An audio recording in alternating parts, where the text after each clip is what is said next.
intelligence-based action. So what it essentially tried to address is that, unlike Section 6, GST Council minutes of the meeting as well as the subsequent circulars gives a cross-empowerment on the basis of intelligence-based action and not otherwise, which essentially, to my mind, means that there has to be an intelligence-based, input, which will be driving the cross-empowered officers to take up a particular investigation, and not necessarily based on what a typical assessment authority will look at the returns and so on and so forth. So the important element here is the intelligence.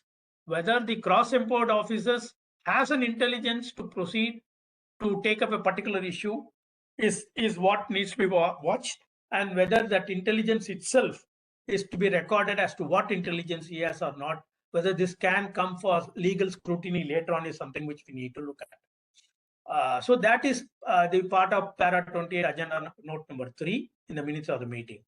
A similar language, similar identical construct has been created in the CBEC letter dated 5th October 2018, where again, referring to 9th Council, GST Council meeting, they reproduce the same language in the letter, in the letter as well. So essentially, they say it should be cross-empowerment basis intelligence, and that enforcement should have some, not a routine kind of enforcement. It should be intelligence-based enforcement. So that's how the cross-empowerment was sought to be, addressed as part of the circulars which have been issued later on. And then we saw, in fact, when we talked about Section 6, I said by way of a notification. So the issue was whether every time a cross-empowered officer has to be actually empowered, should it be by way of a notification, or is Section 6(1) is a self-contained code where it has empowered the other jurisdictional authority by way like SGST or UTGST, or a notification has to be specifically issued every time. In fact, immediately after the GST inception, on 13th of October 2017, there was a notification issued. The only notification on cross-empowerment which was issued by any authority was this notification. So this notification essentially gives the cross-empowerment as far as the refunds are concerned under Section 54 and Section 55 of the CGST Act. And it said that the SGST and UTGST officers are empowered to enforce actions on refund relating to Section 54-55, but not relating to Rule 96. So under 54-55, we have 89 rule under which a normal refund is allowed, and 96 we have IGST refunds. So this notification empowers the proper officers only for Rule 8, Section 54-55 refund read with Rule 89 of CGST rules. It doesn't empower the set of proper officers for enforcement under Rule 96 of the CGST rules. So this is one notification which has a limitation, which has a condition, which restricts the cross empowerment by saying that that particular set of officers, as far as refunds are concerned, are restricted only for Section 54-55 read with 89 and not 96 related refund proceedings. So this was the one notification which was issued under Section 6(1).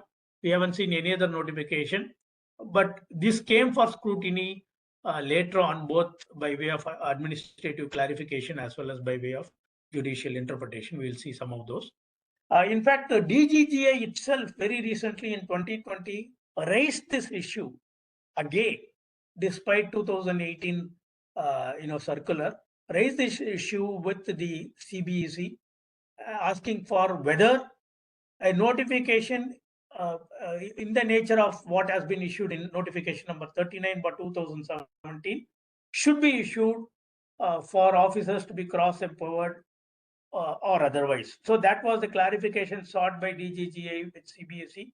Again, CBSE clarified saying that no need for any notification. Section 6.1 is quite exhaustive enough to cover all aspects of cross empowerment. Wherever there are restrictions, wherever there are conditions, then alone a notification will be issued. Otherwise, there is no need for a notification to be issued. This requires little more legal analysis because all of these are coming through clarification instruction, nothing through by way of a notification. So how much this clarification instruction itself is empowered to clarify on a particular statutory matter is something which needs to be analyzed legally. And it also goes on to explain saying that section 6.1 would be a subordinate legislation, and through that 6.1 they cannot empower an officer. Section 6.1 itself is kind of empowering, and there is no requirement for them to issue a notification for empowering, and the notification is required to be issued only for restricting the area of empowerment or providing a conditions for the area of empowerment.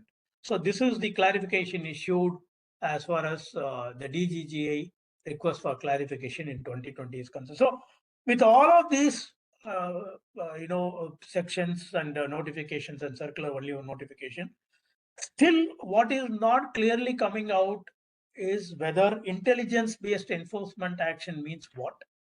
Who will tell that a particular enforcement is intelligence-based? How it will be recorded as part of the proceedings, and whether that can be challenged as to whether it is any. For example, if somebody looks at a simple 2A, 3B comparison and then say there is a mismatch, so I wanted to disallow your ITC credit. Is it an intelligence-based credit, or is it a mechanical routine scrutiny of returns related aspect, which cannot come under this cross empowerment? So that question begs for an answer, actually speaking.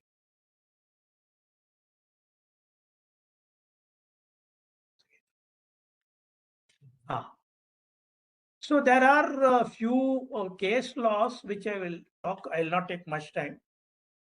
The ones which are highlighted by way of green color are the favorable ones. All others are all not favorable to the petitioners. All of them are High Court writ petitions challenging multiple proceedings, saying it is parallel proceedings and so on and so forth. First one, of course, was an ad interim order where Gujarat High Court held that not to proceed with instructing the state government not to proceed when there is another central government proceeding. But we cannot rely too much on that Gujarat High Court because it's only an ad interim order. But there have been multiple final writ petition, disposed writ petitions, which have been reported. Some of them like GK Trading, KPN Travel, GK Trading, of course, Allahabad High Court, KPN Travels, Madras High Court, RCI Industries, Delhi High Court. All of them, what came up for challenge was when a proceeding or an assessment or an audit is happening, either under section 65, 67, and so on and so forth, can again another proceeding another initiation for an investigation or an inquiry under section 70 of CGST Act can be taken up. There was the question in most of these petitions, whether it tantamounts to a parallel proceedings which gets hit under section 62B, or whether it is not a parallel proceeding and it comes under cross empowerment. So in all of these, decisions of the writ petitions, the respective High Court held that the words inquiry and proceedings are two different things. And inquiry is much focused, much limited, can have different, outcome, whereas proceedings are something which are basically statutorily prescribed proceedings under section, maybe audit proceedings, or maybe section 73 proceedings, 74 proceedings, and so on and so forth. So inquiry is different from proceedings.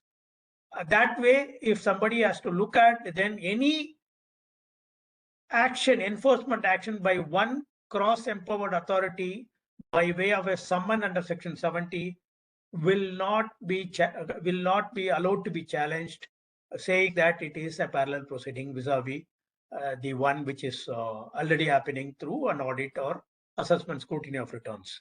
So these were the few cases which I wanted to highlight. There are multiple cases on this particular point I'm not going to touch. Basically, they have brought about the distinction between proceedings, inquiry, and of course, they have also explained what is the subject matter. So it should also be with regard to the same subject matter, and they are relied upon one of the Supreme Court decision of 1980s, where they said subject matter means which is having the same list or same cause of action with same relief being claimed. Unless that being there, the subject matter could be two different things. So we need to test every time the question was asked whether it is a parallel proceeding or not, whether it gets hit under section 6(2)(b, and whether it is for the same subject matter. Then only we can come to a final conclusion. And then, of course, there was one favorable ruling in a High Court matter, Calcutta High Court. Justice Sivanyanam was one of the judges there, where three central authorities, namely audit, scrutiny of returns, range scrutiny of return, audit, section 65, anti-evasion wing of the same agency of the central, all of them were trying to do the same proceedings, and this was challenged by the particular petitioner, and the Calcutta High Court held that the three proceedings are parallel proceedings and it cannot be continued. And in fact, while doing so, quashing that particular proceeding, the Calcutta High Court also said that in case if any other proceeding which are not of the same subject matter or for some other periods, those proceedings can be undertaken by the respective authorities. So this was one particular favorable aspect petition which I have seen. Of course, I talked about what is the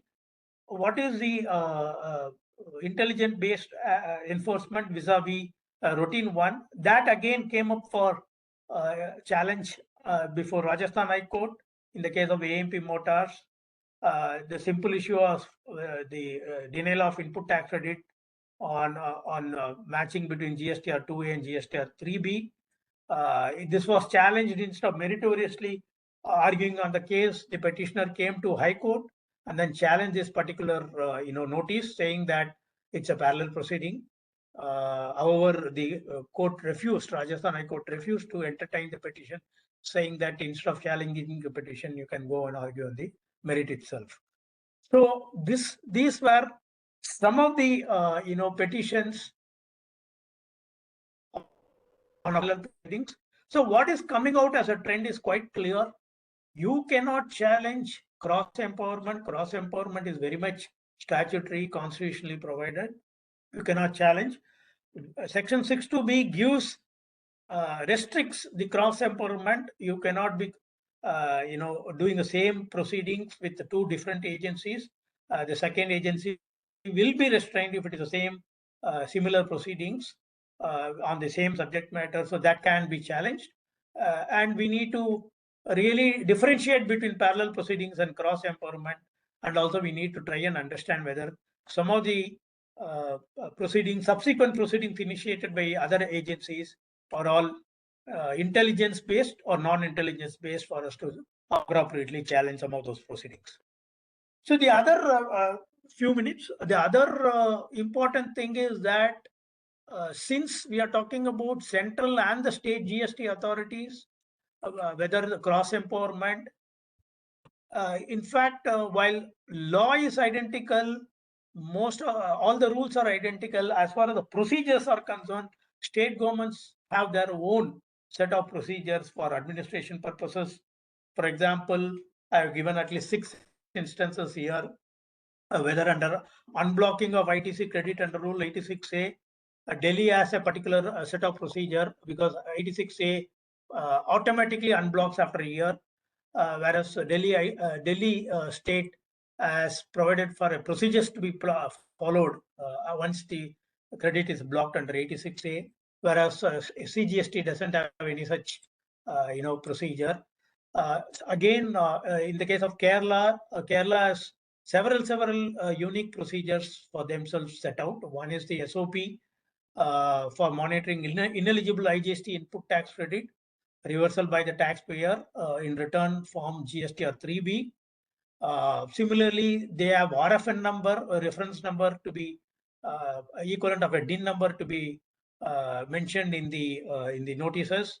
They also have a call book procedure. So Kerala has a set of procedure which are unique to Kerala. It is not followed by central perhaps, or central may have a different set of procedure. Similarly, Maharashtra has a different. So there is all of, we have just illustrated here few of them. The basic point is that whenever we are checking on the cross empowerment, we need to look at whether the cross empowered officers are operating under a particular procedure of the state or vice versa, and then see whether they are appropriately empowered under that particular enactment, whether it will stand the scrutiny of law, keeping in mind that particular procedure, that particular circular notifications, and so on and so forth. So this is a very important aspect which needs to also be kept in mind while examining whether a particular initiation of a proceeding is a parallel proceeding or not.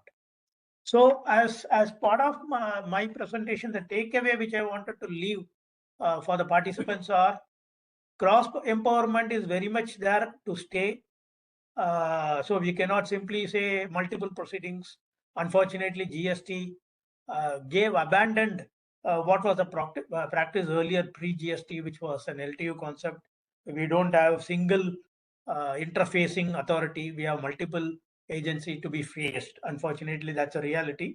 But the only one window to challenge this is whenever there is a parallel proceeding, meaning whenever a proceeding is on the same subject matter, then it can be challenged under section 6(2)(b). It can be tested, and then we can also look at whether a particular proceeding is intelligence-based investigation or otherwise, so that we can examine that particular proceeding to be legally tenable or not.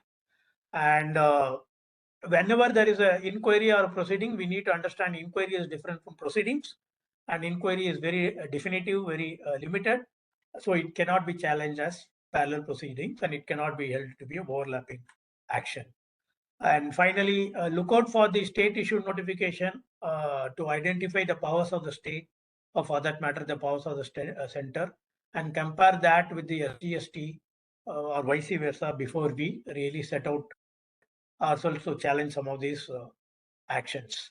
So this is what I wanted to cover as part of my brief, talk on the differences between central and state officers' powers, and what is cross empowerment and what is parallel proceedings. I think this is a very, very sore point as far as the industry is concerned, because multiple proceedings, multiple meaning actually multiple, 3, 4, 5, same period, different period, same issue, same set of document given to different authorities. It's a very, very painful process.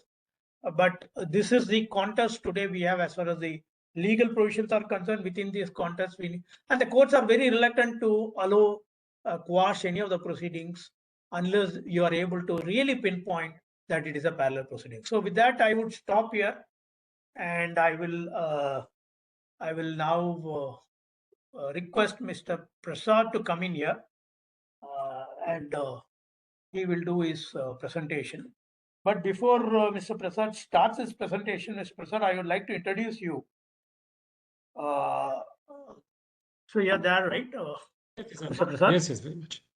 Yeah, of course. Mr. Prasad requires no big introduction.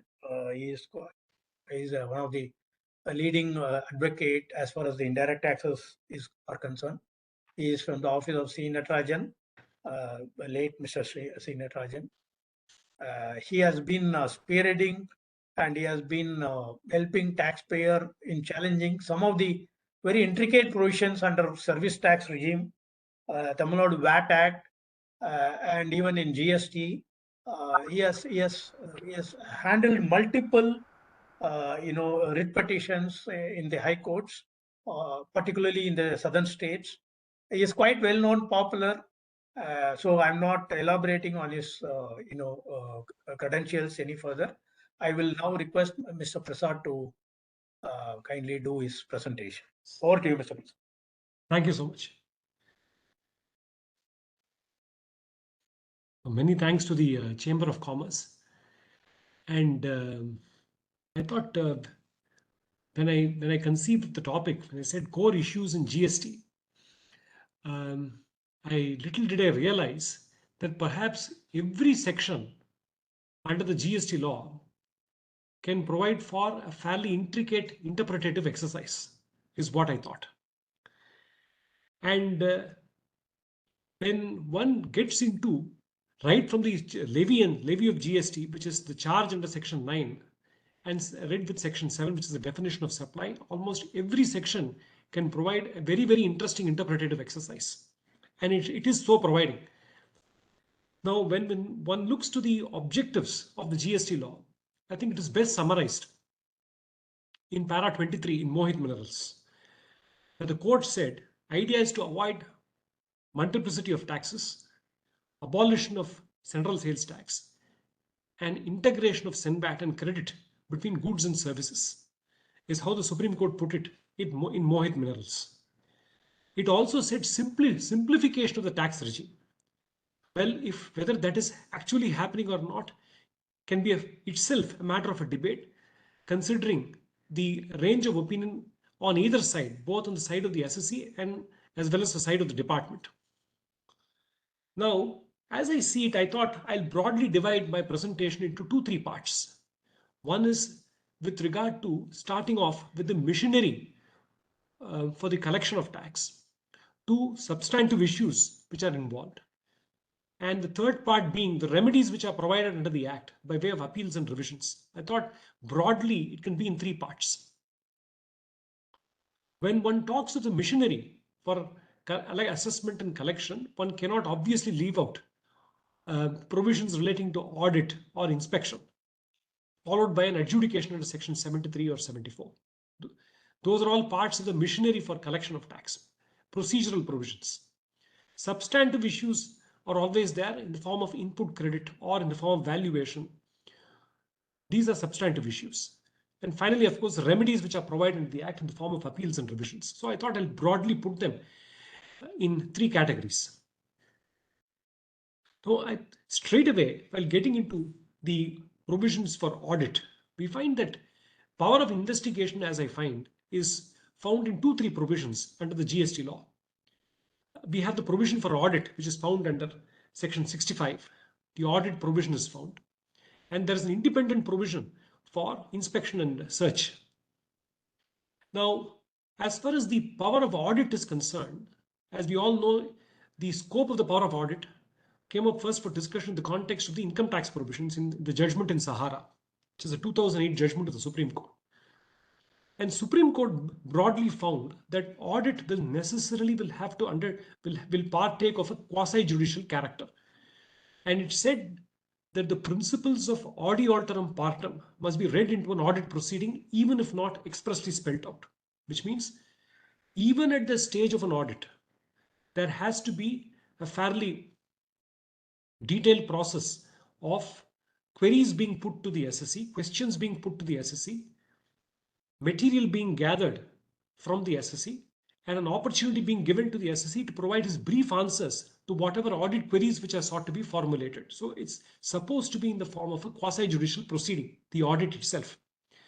And therefore, advisedly, section 65 provides for a detailed audit procedure of first communication of the fact that there is going to be an audit through an authorization of a commissioner, then the actual process of an audit, and finally communication of conclusions in what we call as form ADT 02. But while there are detailed procedures for an audit, the question, however, remains as to what is the guideline before an audit kickstarts. So interestingly, when we have a look at the GST provisions, for example, if we come to section 65 itself, section 65 does not appear to be fettered with any express guideline like the commissioner, the jurisdictional commissioner, state or center, having reason to believe that there's a possible under discharging of tax liability or excess availment of input credit. No such express guideline is given for the exercise of power. Interestingly, such guidelines appear to be found only in the GST audit manual. There's a central audit manual which has been published, and in different paragraphs, different stages of the audit are set out. And what broadly emerges from the audit manual, as I found, is that paragraphs 2.2 and 4.2 of the audit manual appears to suggest that the idea must be to do an audit wherever it is necessary and wherever it is needed. Seems to be the central philosophy of the audit manual. That the idea appears to be that you isolate sectors which require periodical auditing to ensure that there is compliance. But often we find now that audits are being launched as a matter of course with no adherence to the guidelines found in paragraph 2.2 or 4.4 of the Central Audit Manual. So this is one part of it. Therefore, while the audit manual appears to say conduct an audit in sectors where it is necessary, there appears to be breach of that guideline whenever it's done on the administrative side. This is one part. The second thing is selection of cases for the audit. So para 4.2.3 interestingly uses words of the widest amplitude. It says that it's always open to in the discretion of the authority to randomly select cases. So what is this random selection of cases? Will it depend on some past conduct of the assessee? Or it will depend on a possible suspicion? What is be the guideline, therefore, for the exercise of power in terms of para 4.2.3 of the audit manual is still not clear.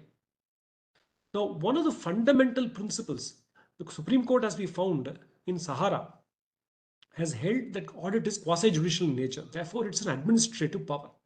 So one of the fundamental principles for the exercise, for the grant of any administrative power, is that there must exist clear guidelines for the exercise of power to ensure that there is no misuse of power by the administrative authority. There's an interesting judgment of the Supreme Court in the case of Godawat Pan Masala, which is a 2004 judgment of the Supreme Court, which summarizes the law with regard to grant of administrative discretionary power and says that some express guideline must be found for the exercise of administrative discretionary power. Now, when we examine the text of section 65, no such express administrative guideline appears to be found to kickstart an audit, while there are guidelines which are in place for the procedure to be followed through an audit, which appear to be paying some obedience to principles like fairness, etc. At the stage of kickstarting an audit, nothing is expressly found in the audit provisions itself. Strangely, prior to the GST law, under the value-added tax legislation, we had a section 64 of the Tamil Nadu Value-Added Tax Act. And section 64.4 contained an express guideline. It said where the commissioner is of the opinion, those are the words, where the commissioner is of the opinion that there is understatement of tax or has reason to believe that there is excess availment of input tax credit, then an audit can be kick-started on the authorization of the Commissioner of Commercial Taxes. Now, these two are very express and telling guidelines for the exercise of power of an audit under the value-added tax regime. Now, reason to believe will mean that there's some prima facie material which is gathered and prima facie material which is available on the files of the commissioner, leading to formation of an opinion. And when it says in the opinion of the commissioner, some reasons must be set out on the file of the commissioner before an audit kickstarts. Now, such a guideline is completely absent, strangely, when it comes to section 65 of the GST law. So I think there is a need for some interference there to expressly provide for the circumstances and in which audit can take place, some guideline for the power as to method of selection of cases for an audit, because the whole GST regime should proceed on some element of trust between the assessees and the department. Very often we find that people who have been large taxpayers for decades are being subjected to a random audit and then audit proposals being formulated. This is one part of it. The other interesting thing in the GST Central Audit Manual which I found is that once a proposal is formulated, the manual itself provides for a meeting to take place, an MOM which will happen, and then directions being issued to the Executive Commissionerate to proceed to issue a show cause notice. Now, this is actually an entrenchment of the power into the power contained in section 73 and section 74. Power under section 73 and 74 of the GST law is meant to be exercised by the proper officer who is also the administrative authority. But the GST manual says that once an audit is conducted and material is gathered, an MOM will be held, there's a meeting to be held, and then decision to be taken on whether a show cause notice is to be issued or not Accordingly, instructions will be given to the administrative commissionerate. Now, this audit manual itself is an administrative document. It's a document which may not even carry statutory force. So the question is there an interference into the content of the power under Section 73, an interference into the power of the proper officer as an administrative authority, and by giving positive directions to issue a show cause notice? Very often we find cases where in the AD 202 itself it says, this is the conclusion drawn, and then accordingly audit para to be converted into revenue para, it will be found, which means a decision is taken by the authority conducting an audit as to whether a show cause notice is to be issued or not. And promptly within a few weeks, we get a DRC 01A. This is what is happening. So the audit manual seems to be, in my humble opinion, suffering from some defects in the form of interference with administrative discretion contained in Section 73 and 74, maybe in an appropriate case liable to be challenged. So this is one part which I noticed about a manual, about the audit. The second power which is available is the power of inspection. Now, it is rather odd that parallel powers should be provided. Either you provide for an audit with a proper guideline, or you provide for a power of inspection. The power of inspection, which is contained under Section 67 itself, is a fairly substantive power, but fortunately there is a guideline for that power. It says that there is reason to believe, that there is escapement of tax, a search can be conducted and inspection can be conducted. But very often we found that now we have a situation presently where audit appears to be a tool with which central authorities are comfortable with, because they have used it as a tool under the excise and service tax regime, whereas search and inspection is something which the state authorities are comfortable with, because there's always been a power of inspection and search under the value-added tax regimes of the respective state legislations. Unfortunately, the power under Section 67 is being used to first gather material and then arrive at reasons, rather than interfere with people's businesses because reasons exist. So therefore, that appears to be so often the power of inspection, and then power of inspection under Section 67 is often being used as a tool to conduct an audit itself. There was one client who approached me recently where from 1718 onwards up to date, all books of accounts have been called for, purchases, sales, returns, the entire, then they said give the balance sheet. Now it's a company having businesses all over the country. They said give the balance sheet. And from the balance sheet, inferences are sought to be drawn without even getting into the inquiry, whether it's a state level or a global level figures. Therefore, what's actually happening in the guise of an inspection is actually an audit which is happening without an authorization as contemplated by Section 65. Twin powers are therefore being granted. Now, in one's matter, in the case of NBC Limited, Delhi High Court was concerned with the question where through a power of a search under the service tax regime, all books of accounts were being examined. Unfortunately, a division bench of the Delhi High Court has taken the view that these are parallel powers which are available to the authority. And it is not as if the actual exercise of examination of books of accounts has to be done only through an audit. Even through a search, the process of examination of books of accounts can be done, is an inference which has been drawn by the Honorable Delhi High Court. This I thought I'll just discuss. Now, coming to the adjudication under Sections 73 and 74. We all know now that DRC 01A has only been made direct. This is from 15/10/2020 onwards. Because originally Rule 142 said, shall issue a notice in form DRC 01A. This has now become may, which means it's up to the discretion of the authority. Now, this is actually an unfortunate development because what was mandatory under the service tax and excise regime has now become directory under the GST regime. One would have assumed that as we go forward, the self-imposed fetter of not needlessly litigating would be fastened and would be held tighter by the department. Unfortunately, the whole provision for pre-show cause consultation has become directory with effect from 15/10/2022.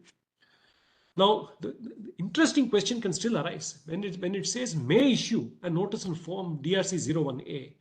Is there an intrinsic guideline for the exercise of that power, and in what circumstances that power can be exercised? Now, Supreme Court has held in some decisions that the expression may, though prima facie looks as something which is discretionary, can also possess a mandatory import in certain facts and circumstances. Now, question can therefore arise, in what circumstances the expression may can be read as shall. Would the facts and circumstances of a given case warrant that the expression may would have to be read as shall? For example, if there's a serious debate which department is contesting the correctness of a legal position, it's appropriate that the SSC is being given a chance to at least place on record the existing legal position so that the department can restrain itself from proceeding further. So can the expression may, even after the amendment brought about on 15/10/2020, can the expression may still be read as shall in certain given facts and circumstances? Can be a matter of debate still. The other interesting thing is DRC-03. Now, very often we find that at the end of an audit or at the end of an inspection, SSC is being told to pay up certain amounts. DRC, and at that point of time, the stage of adjudication or the stage of an appeal has not been reached. And we are virtually left with no other tool except the tool of a form DRC-03. So the question can then, if you pay under form DRC-03, section 73 says the proceedings will attain finality. So where do we go from there can be the point. Fortunately, our High Court, the Madras High Court, a month back has delivered a judgment to the effect that if you file the form DRC-03 under protest, then it can't be taken as a voluntary payment. And then the department must still continue to adjudicate on that payment. It's a recent judgment of the Madras High Court, which has come about a month back. Then further question will arise, should the protest be express? There we'll have to fall back on certain judgments under the excise and service tax law, which say you can look to the substance of the conduct. If the substance of the conduct and the facts, surrounding facts and circumstances indicate that the amounts have been paid grudgingly by the SSC, you can infer a protest. And in those facts and circumstances, the DRC-03 cannot be taken to be a voluntary payment and still be liable for an adjudication under section 73. Coming back to 73, I thought two interesting provisions which I found are section 73.9 and 73.11. So as we know, the power of adjudication has been broadly divided into two parts. One where there exists culpable conduct, where the limitation is larger, which is under section 74. Second, where culpable conduct does not exist, which is an adjudication under section 73. Now, 73.9 and 73.11 provide for penal consequences. When we look at the text of section 73.9, 73.9 says the proper officer shall, after considering the representation, if any, made by person chargeable with tax, determine the amount of tax, interest and penalty equivalent to 10% of tax or 10,000 rupees, whichever is higher, due from such person, and issue an order. Now, the question is, and then we come to 73.11. 73.11 says that notwithstanding anything contained in subsection 6 or subsection 8, penalty under subsection 9 shall be payable where any amount of self-assessed tax or any amount of collected as tax has not been paid within a period of 30 days from the due date of payment.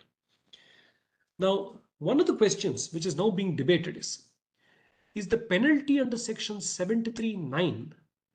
Now, we are dealing with the GST law has been beautifully compartmentalized into different chapters. There's a chapter for adjudication and there's a chapter for penalties. Now, one of the questions which is being often debated these days is that in matters like, for example, with regard to non-payment of tax under reverse charge, will 73.9 provide for an automatic penalty, or you must still look to align the penal provision to substantive provisions for penalty under the chapter for penalties? Because the chapter heading for section 73 looks to short levy and non-levy. It's part of the chapter for assessment and recovery of tax, whereas penalties are found under a different chapter. Now, there is some well-settled jurisprudence with regard to levy of penalty. The event on which the penalty is liable to be, the penalty will stand attracted is one of the important elements in a penal provision. If we look at 73(9) and 73(11), it only looks to a determination. It doesn't look to conduct. It only looks to a determination and a penalty. But the conduct or the specific default by itself is not set out under 73(9). The question will therefore be, do we have to fall back on the chapter relating to offences and penalties? In which case, surprisingly, if a person is under reverse charge, for example, now one may have to search the provisions of section 122 to find an express provision to slap a penalty on a person. Recovery of tax may be possible, but to slap a penalty, we may have to search the provisions of section 122 to find an express charge for the levy of a penalty. In other words, question is whether section 73(9) is an independent charge for the levy of a penalty, or we'll have to look to the penal provisions contained under section 122. And only if any of the parameters of 122 are satisfied will section 73(9) stand attracted. This is an important question, especially in the context of reverse charge cases. This is something which I noticed.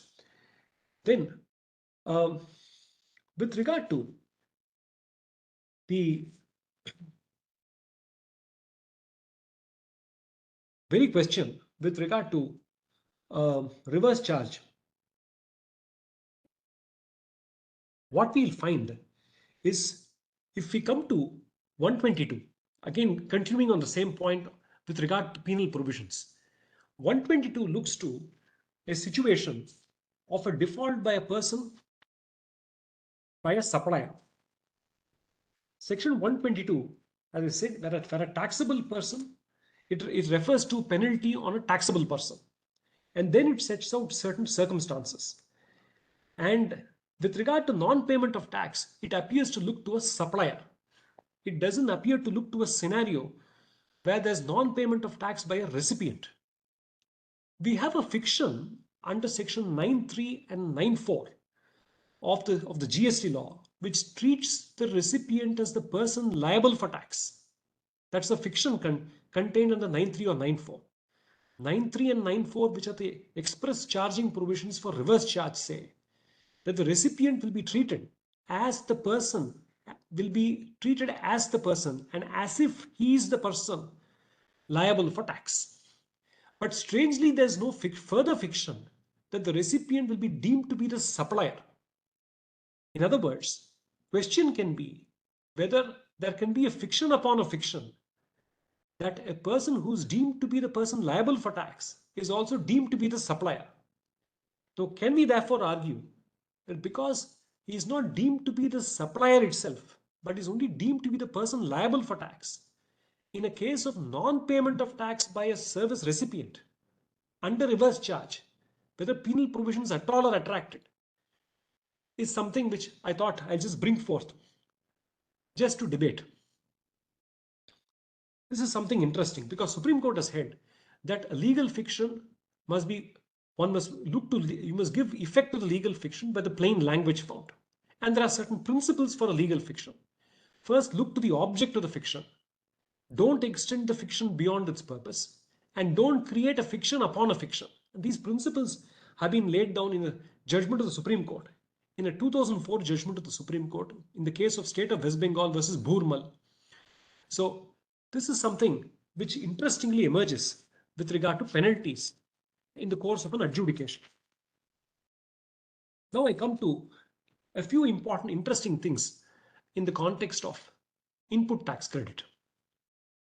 And immediately when I mention input tax credit, we come to the question of mismatch. And we come to section 16(2)(c).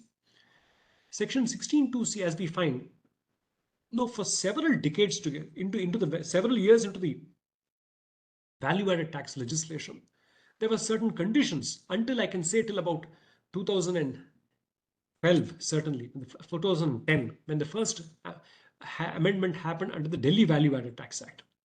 The general principle was for VAT that you need to be in possession of a tax invoice. You need to show payment of tax to the vendor, and you need to show delivery of goods. In Delhi, the amendment came for the first time in 2012, which imposed a further condition that you will also have to show payment of tax by the vendor. Fortunately, a division bench of the Delhi High Court said you can't apply it for pending cases because the amendment is only prospective in nature.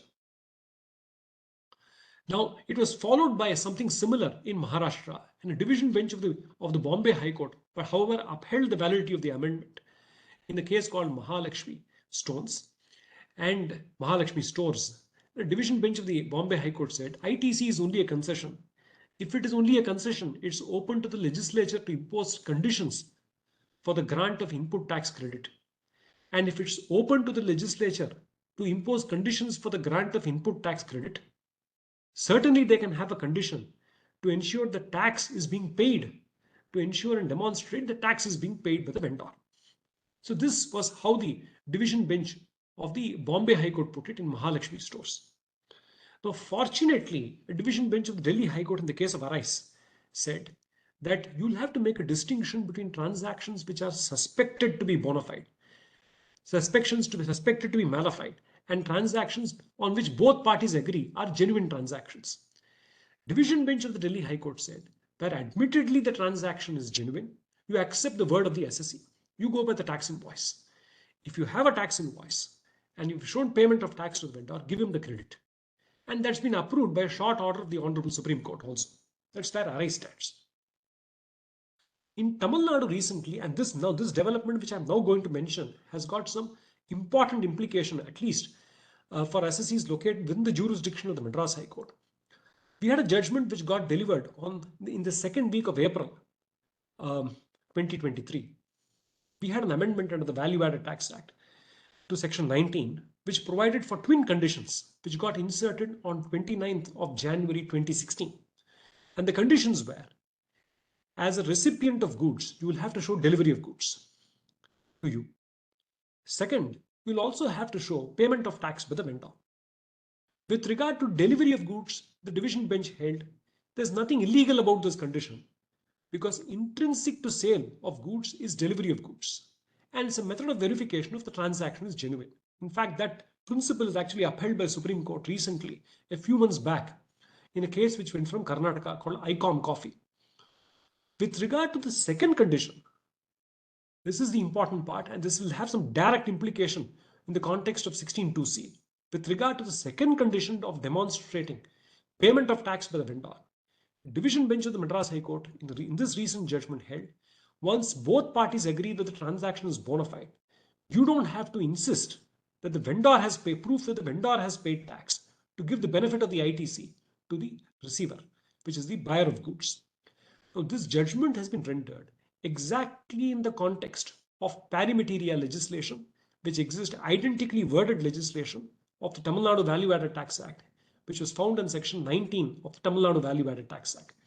And it's now a well-settled principle that if two statutes are in pari materia, the source of power may be different. One may be enacted, one could be a central law, for example, Central Goods and Service Tax Act. The other could be a state law. But once the court declares on the ambit and scope of the law, then a judgment of the court in the context of a pari materia provision will be binding on all authorities within the jurisdiction of that High Court. And that flows from the judgment of the East India Commercial and also as approved by 5 judges in Madras Bar Association. The our High Court has therefore pronounced on the scope and having pronounced on the scope and ambit of Section 19 of the Value Added Tax Act, in my view, that judgment may have some direct bearing on the scope of on the need for compliance with regard to the condition contained in 16(2)(c).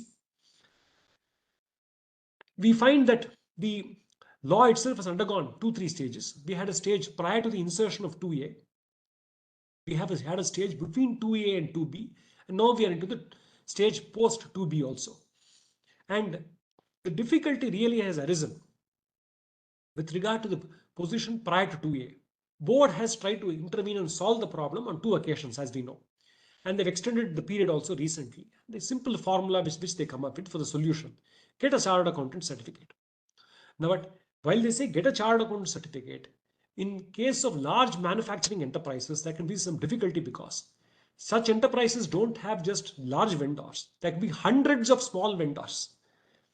When you have hundreds of small vendors, they might have existed and done business in 2017. But by the time an audit is done in 2022, such vendors have closed shop and gone. So you're not in a position to produce CA certificates. Ideally, what they could have done is reiterated the press release which came in 2018. The press release gave a simple method. It said produce a tax invoice. I think that could have solved a lot of problems. The boards, while the board's instructions are welcome relief, I think if they had completely relaxed the law, the scope and tenor of the law, until 2A stepped in, it would have been a great relief for taxpayers. It is not as if they don't have the power. They have the power under Section 168 to issue instructions for the purpose of uniformity in assessment. And Supreme Court has held, in the case of Curry and Abraham, of course, in the case arising under the direct taxes, that board can not just issue instructions to clarify an existing legal position, but can also relax the existing tenor of the law in an appropriate case, because it's part of tax administration, is how the Supreme Court of India put it. I think they could have come with instructions to completely ensure that the need for compliance with 16(2)(c) need not even be insisted upon, that both sides agree that this is a genuine transaction. They could have done it. I think they missed the bus there. This is what I found. Now, if we come to regular problems on credit in the LTU level, what I found of late is these are some of the usual issues which are coming up. One of the major issues is the mismatch, as they allege, between the 3B and the 2A. And unfortunately, this has come, most of the notices are coming from the State Tax Department. And it has actually come without even understanding the scope and ambit of the two forms. As we know, that the IGST on goods, IGST credit on goods, IGST credit on services, and reverse charge don't figure at all in the 2A. Now, 2A is meant to ensure that where you have a tax-paying supplier who issues a tax invoice and that gets auto-populated. So a lot of the problems are coming out of a misunderstanding of the GST law or failure to understand the GST law. And I find a plethora of show cause notices which are erupting of late. Now, what I can suggest is there are two ways of going about it. To go and convince the officer in the LTU that please don't undertake this exercise, and trying to explain to the best of your ability what the law is. And I would also think it's not out of place to suggest possibly some kind of a representation can also go to the Commissioner of Commercial Taxes that a few of the issues kindly don't pursue, because those issues are not legal issues.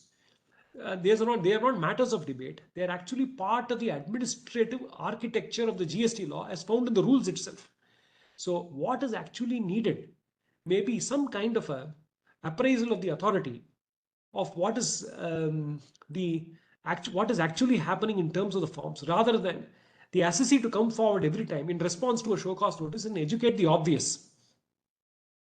So one of the issues which I found is 3B and 2A, they say. And the other thing which I find is they call for the balance sheet. Now, from the balance sheet, obviously, with companies which do businesses all over the country, now nobody is going to be maintaining a trading account for every branch. And from the balance sheet, inferences are sought to be drawn. So this is again a method which is kind of a spillover of the practice which is contained in the VAT regime, where balance sheet used to be called for. There was a power under Rule 10 of the Value Added Tax Act to call for evidence before you kick-started an assessment under Section 27. So you call for evidence, you call for the balance sheet. And then you have global figures. You'll have something called sale of assets. Those assets would have been sold somewhere in Gurgaon. Now you're compelled to go forward in response to a DRC 01A and provide answers. So I feel some kind of a representation can go to the Joint Commissioner LTU or to the Office of the Commissioner of Commercial Taxes, say, these are some of the issues which we find that lots of assessees in the LTU are being confronted with. A few of these issues can be avoided because the answers are fairly obvious. I think it can save a lot of trouble. This is one thing. Now, another interesting issue is with regard to the levy of interest under Section 50. 50 has undergone some changes, as we know, from time to time. And one welcome change was to provide for a levy of interest only when credit is availed and utilized. So twin conditions have to exist. Welcome change. There was an interesting debate of whether interest had to be charged on the gross amount or also on the amount which is attributable to the input tax credit. there was some debate, matters went to the court, and there are also some favorable judgments, including the judgment of the Madras High Court on the point. But I think the board and the government has also tried to help by amending the law. They inserted a proviso to section 50, and they tried to complete the exercise through insertion of a retrospective rule in the form of Rule 88B of the value of the GST law. Unfortunately, I think the insertion of the proviso has given rise to fresh debates, because the proviso has come sometime in 2021. Proviso says interest will be confined to that amount which is paid by debit to the electronic cash ledger. So it looks to a debit, amount paid by debit to the cash ledger. So they are now proceeding on the basis that until a debit takes place to the cash ledger, there is no payment at all. And even if it's lying inside the cash ledger, is how they seem to be proceeding. Now, as I see it, there are a few things which I think this is actually a problem which is created by an amendment, as I see it. The amendment could have been slightly differently worded, but by overemphasizing the debit aspect, now the question will therefore arise, have they missed something which is obvious? Now, if you look at the explanation to section 49, it will say that once the amount is paid into the electronic cash ledger, there's a fiction under the explanation to section 49. The fiction under the fiction says that the date of deposit into the government's account is the date of deposit into the cash ledger. In other words, the moment you put the amount into the cash ledger, you instantai at that very moment, it will be a credit to the government's account. There's Rule 87.6, which also contemplates a generation of a cash challan, of a challan which is generated the moment it gets into the cash ledger. And Rule 87.6 says that the generation of the challan is evidence of deposit into the government's account. So the deposit itself is a stage where the amount has reached the government's coffers, and it's the government's treasury. So therefore, the question now arises, if the amount has been reached the government's pocket and on the day it's deposited into the cash ledger, is there a need for levy of interest? Now, interest by its intrinsic nature has been held in a few judgments to be compensatory in nature, that's in Pratibha processes. In the context of credit, it has been held that interest lying in the credit ledger is as good as tax paid, that it is money, assessee's money in the government's pocket, is how the court has put it.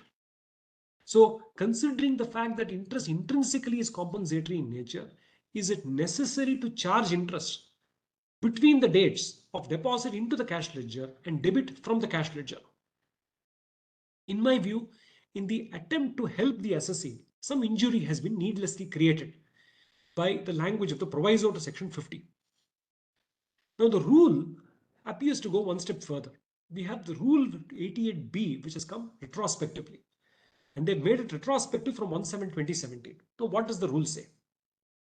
Interestingly, Rule 88B1 doesn't look to just non-payment of tax. It looks to the time of the return.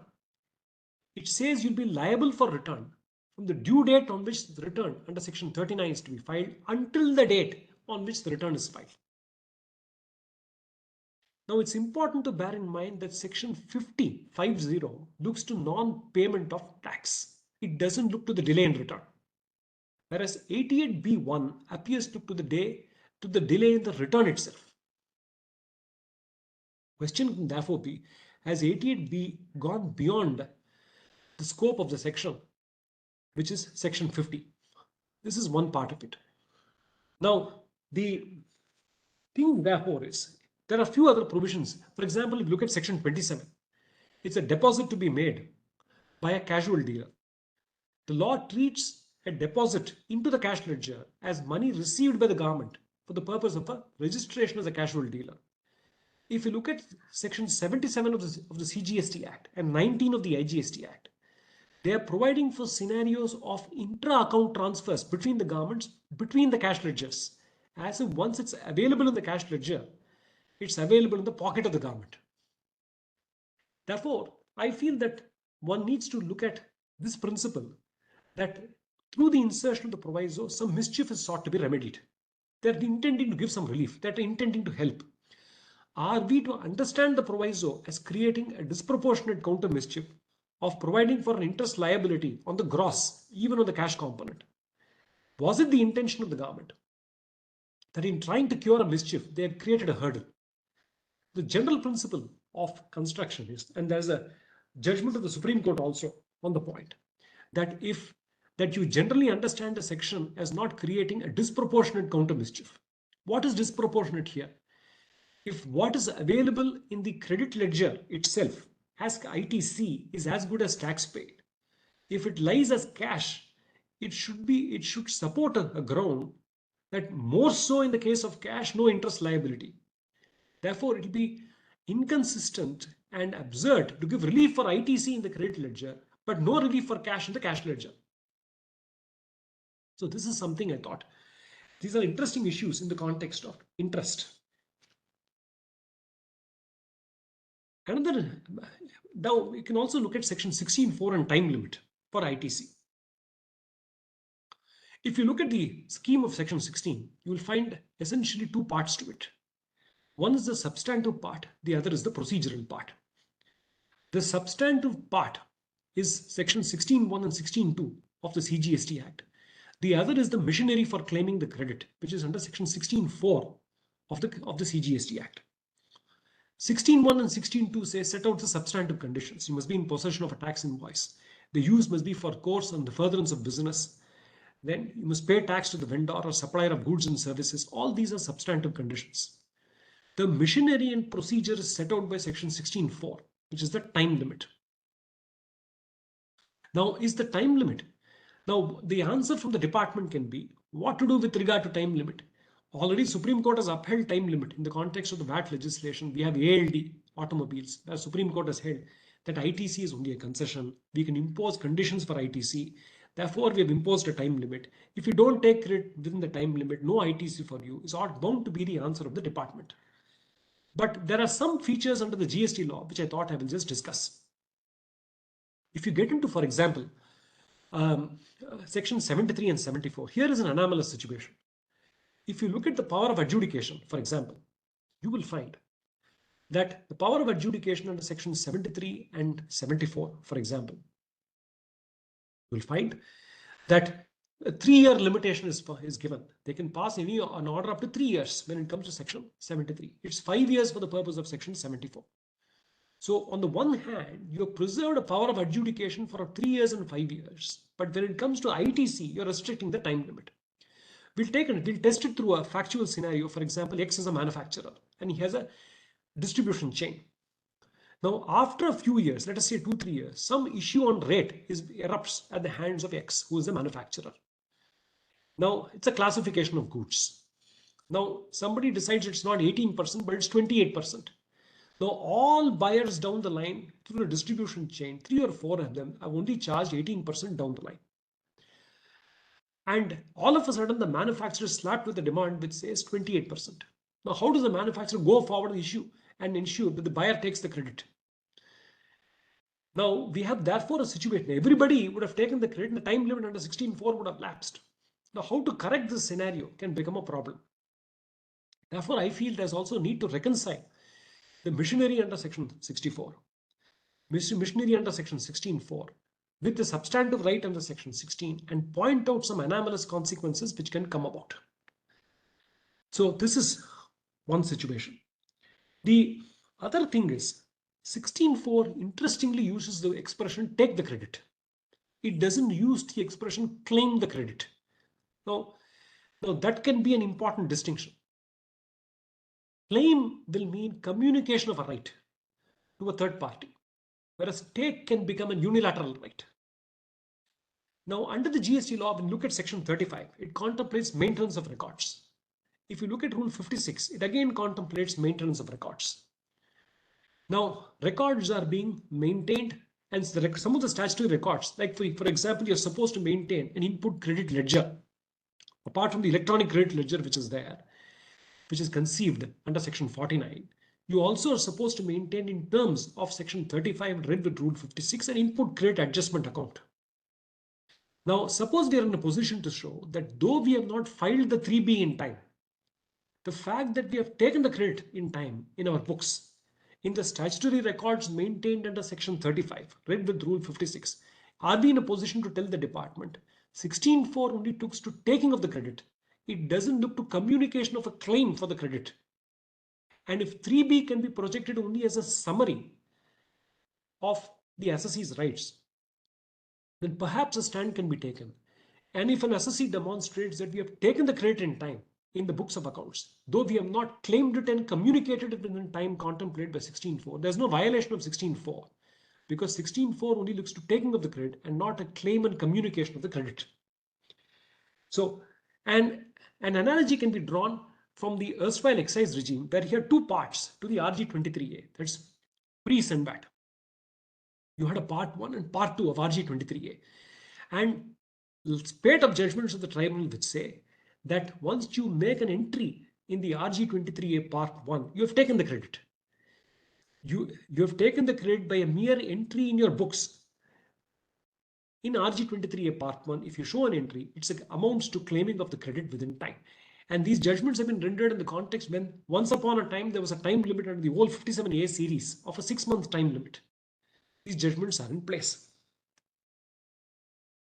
Then, therefore, what I'll suggest is, so cases which are experiencing some difficulty with regard to the time limit under 16.4, if assessees are able to demonstrate that in the books of accounts maintained, statutory records maintained under Section 35 and Rule 56, if the taking of the credit is within time, perhaps there's a chance to surmount the problem.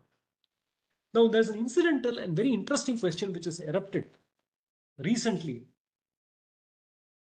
in the context of an amendment which came in 2022 to Section 16.4. In October 2022, there was a stretching of the time limit for claiming the credit. They moved it from September 30th to November 30th.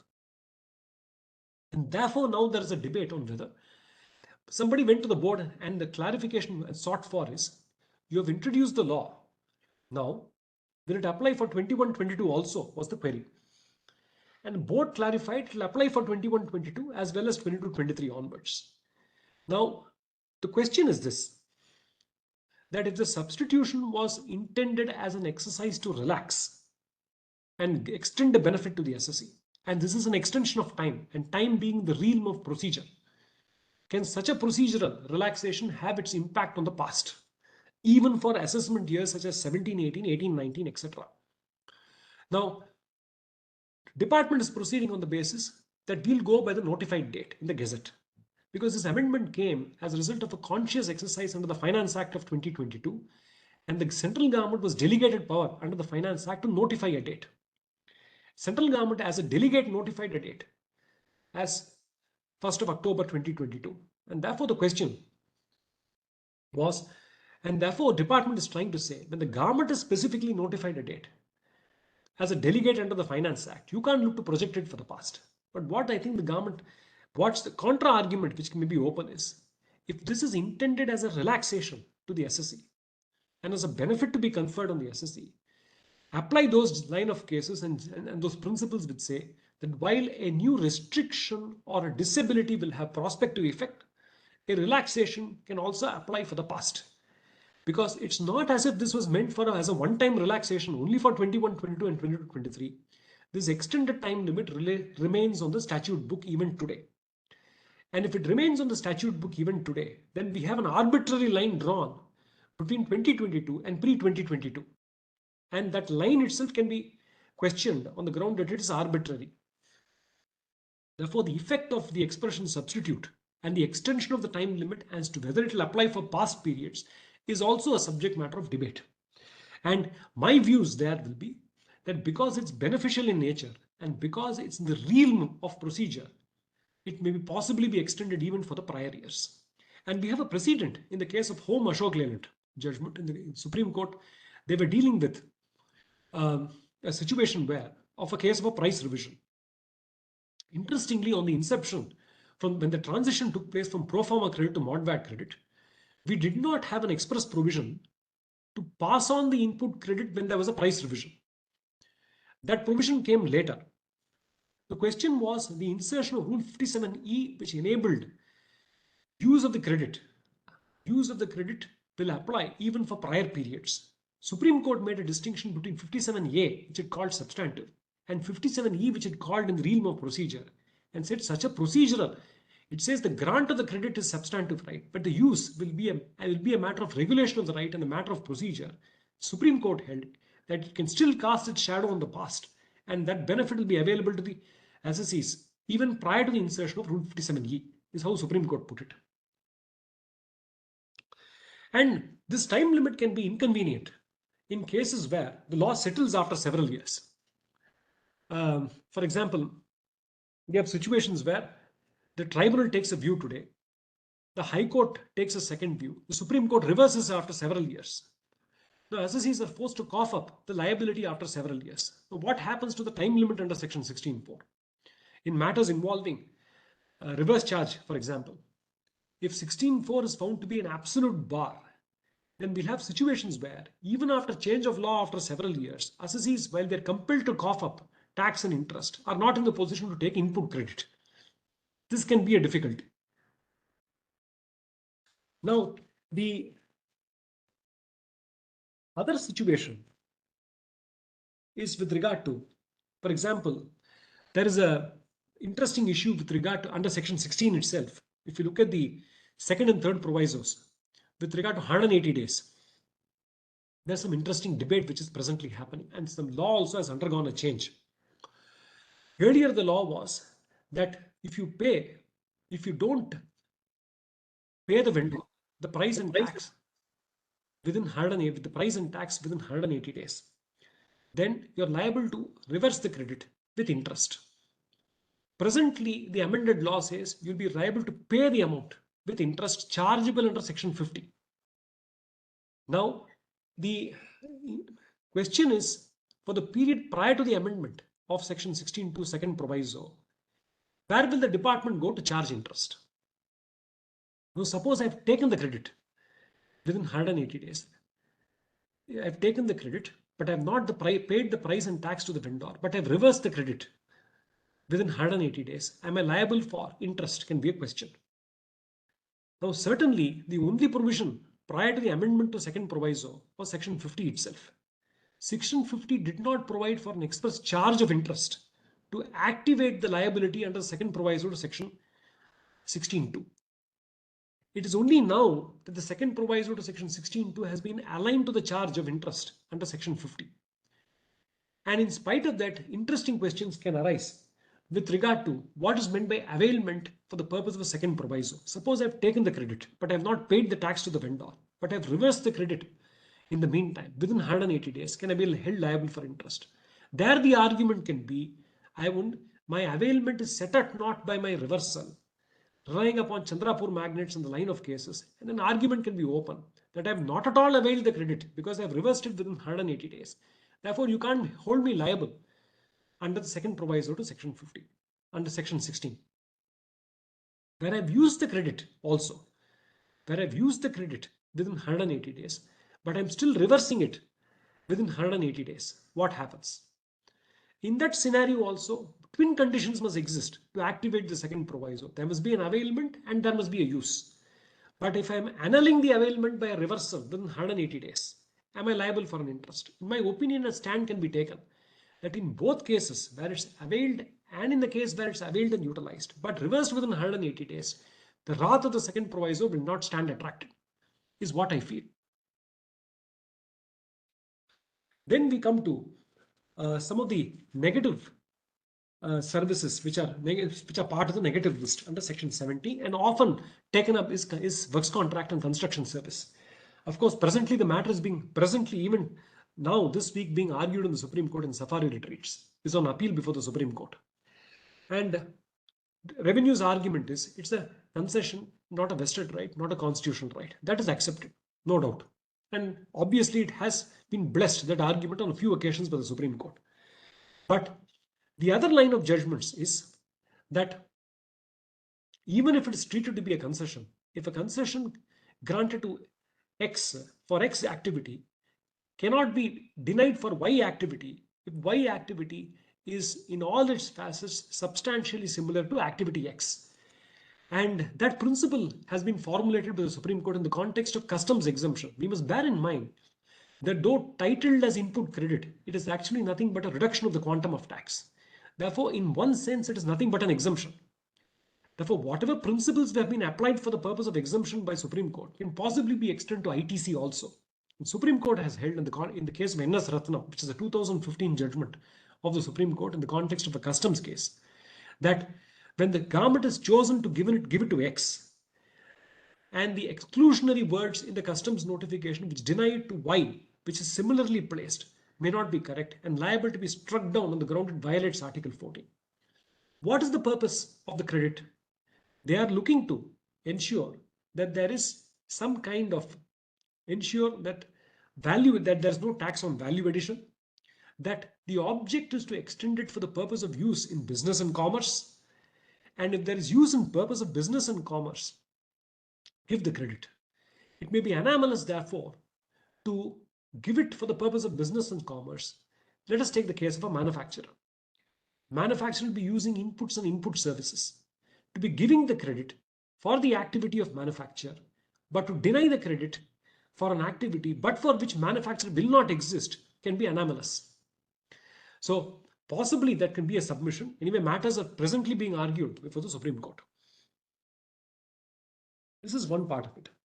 Then I thought I'll dwell on a few minutes with regard to some of the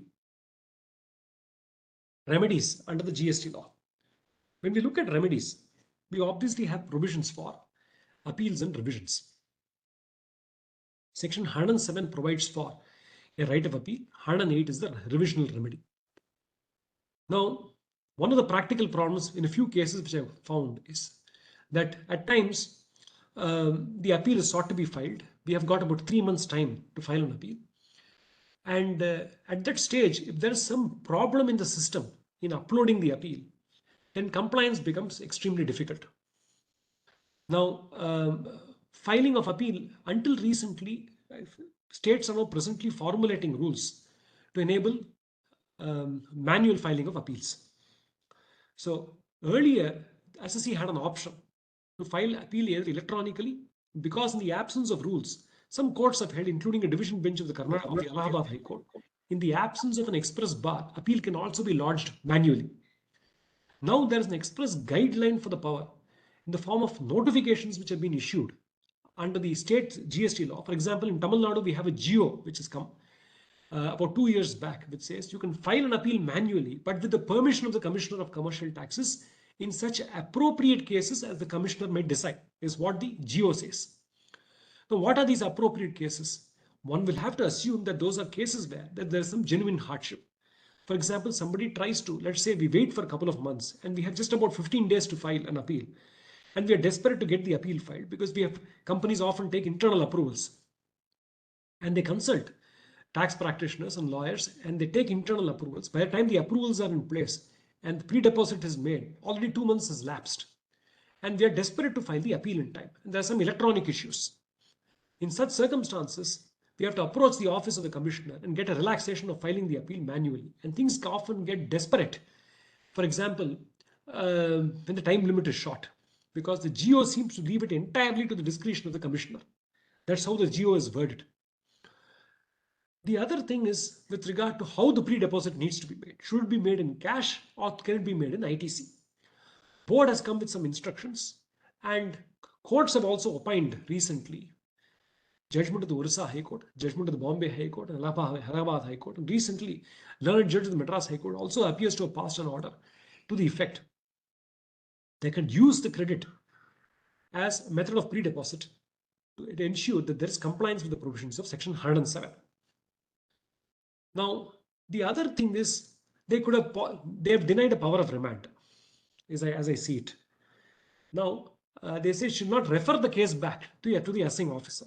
They don't say remand, they don't refer it back to the assessing officer. One assumes that they are ensuring that there is denial of the power of remand. Obviously, it's a laudable objective because they want to ensure that litigation ends and is not carried on for years together. I think that appears to be the general purpose of the amendment of the law. But there can be cases which involve reconciliation of documents, which often appellate authorities can find it difficult to do it themselves because of late they're crowded with appellate work. And we are in a situation, for example, in Tamil Nadu, there's one honorable GST Commissioner Appeals, state GST from the LTU, and there's a whole lot of appeals which are pending there. Now, in matters involving reconciliation of books of accounts, they could have provided for a facility of a remand back to the assessing officer. So the assessing officer, they're able to sit across the table and solve the problem. Or there are provisions, for example, in other legislations where a report can be called for from the assessment circle where somebody sits across with an official, with a subordinate official of the department. And then once the reconciliation is done, it goes back to the office of the appellate authority. I think sometimes at times the power of remand can be useful also, pending an appeal. What happens in stages? One of the problems which is faced in appeal is communication of the orders, because we have to necessarily log in on a day in and day out basis to find where we stand onto the portal. And God forbid, if there is some delay in uploading, that can be a problem because there are difficulty in finding out the date on which it is uploaded. For example, if the order is passed on the 10th of April, but uploaded only in the first week of May. Now, hopefully there is no delay in the uploading of the order, which means necessarily we have to log into the portal on a day-to-day basis. Court has held recently that apart from the fact that you're uploading, you also ensure that a physical communication is sent to the SCs. That's an extremely welcome order of our High Court. And because it ensures that there's some kind of certainty with regard to the date of communication of the order. And this becomes extremely important because there's an absolute bar of limitation. You're given 3 months time to file an appeal. You have to make the pre-deposit. You have to file an appeal within 3 months. And the extension is given by only 1 further month. This becomes extremely important because of a judgment of the Supreme Court in GlaxoSmithKline, which came about 2 years back. Under the provisions of the Andhra Value Added Tax Act, there was an absolute bar of limitation.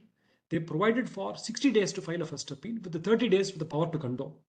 Supreme Court has held that if you miss the bus in filing an appeal, you cannot even file a writ against the assessment after the lapsing of the period of limitation prescribed for filing an appeal and come to the court.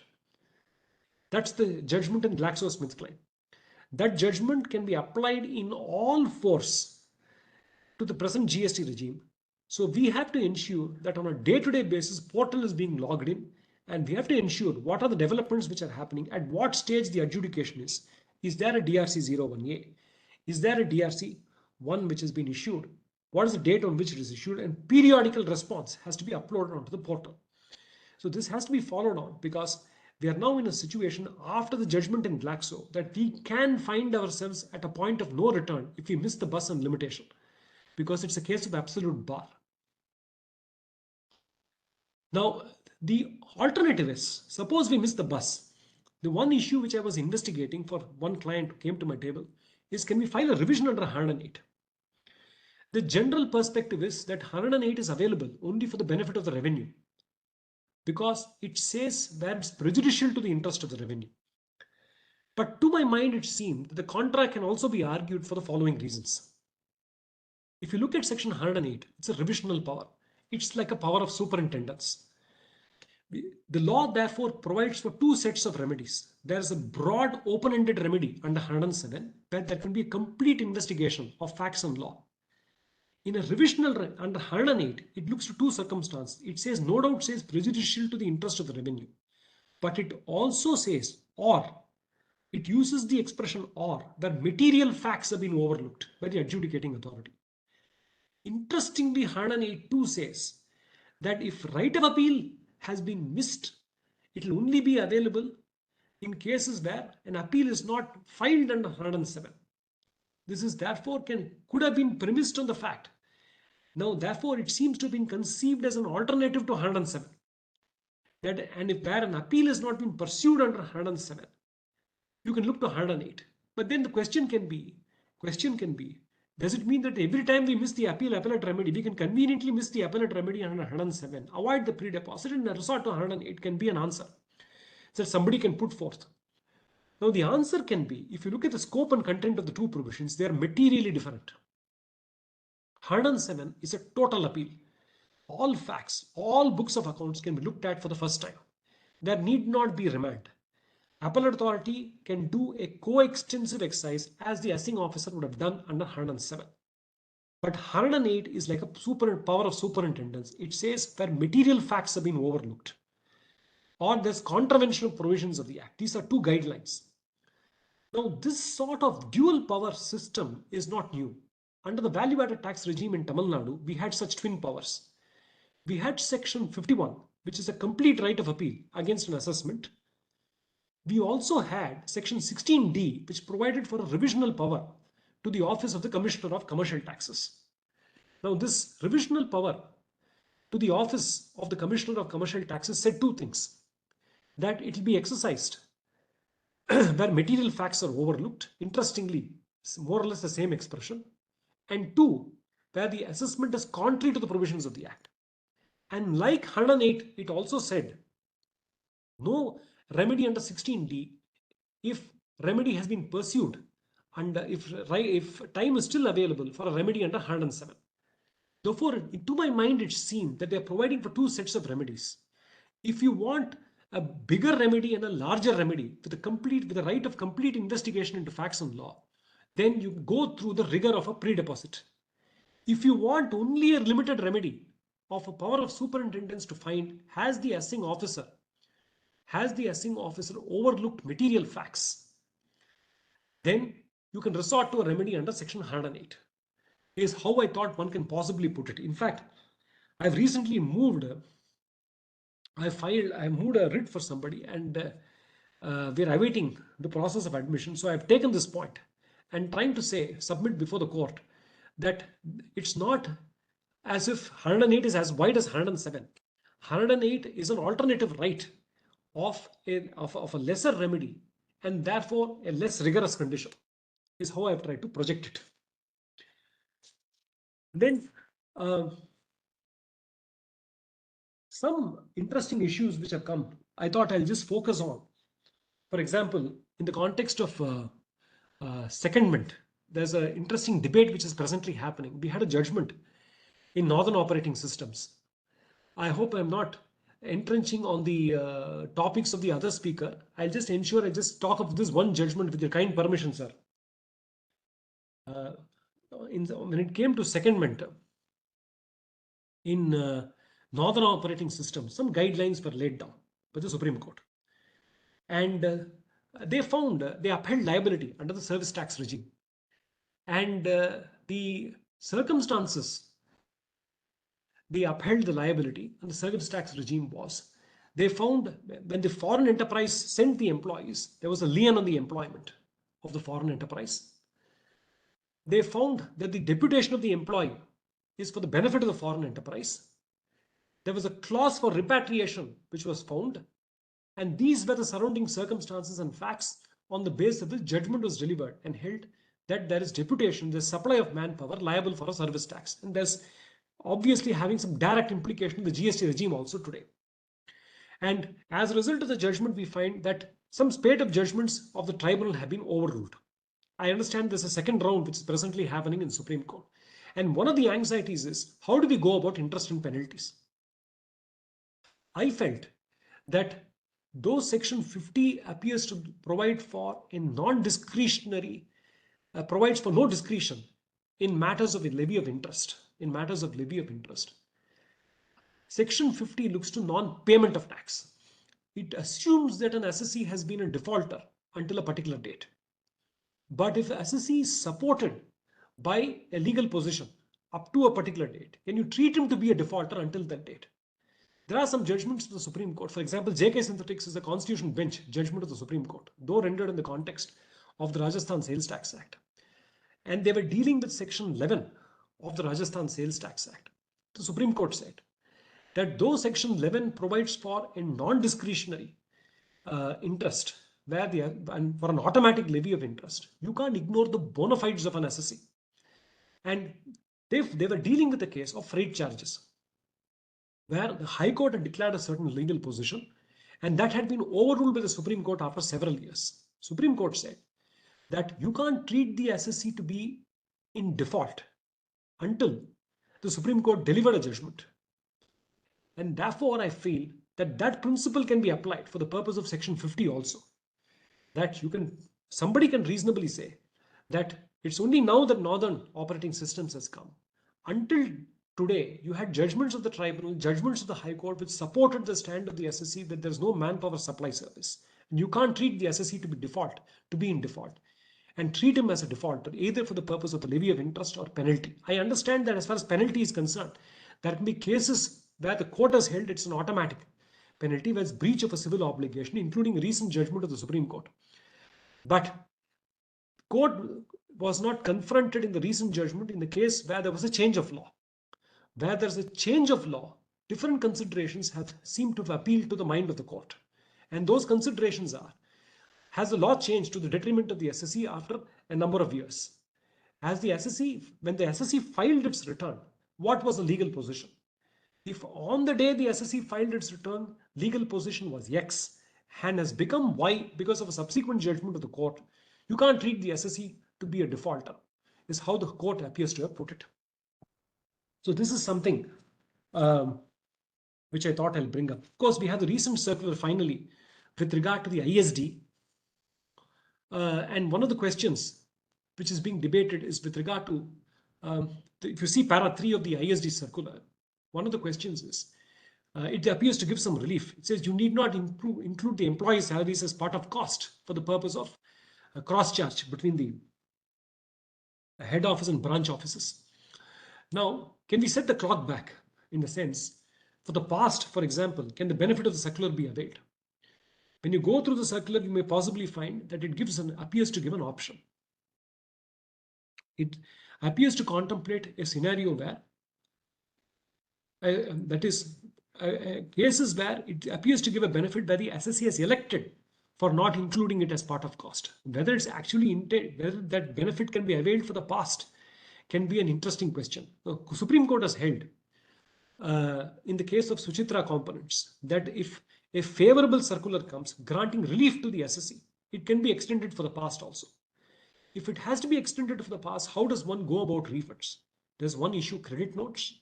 Does one make book entries and credit the branch office so that one can pursue refund applications?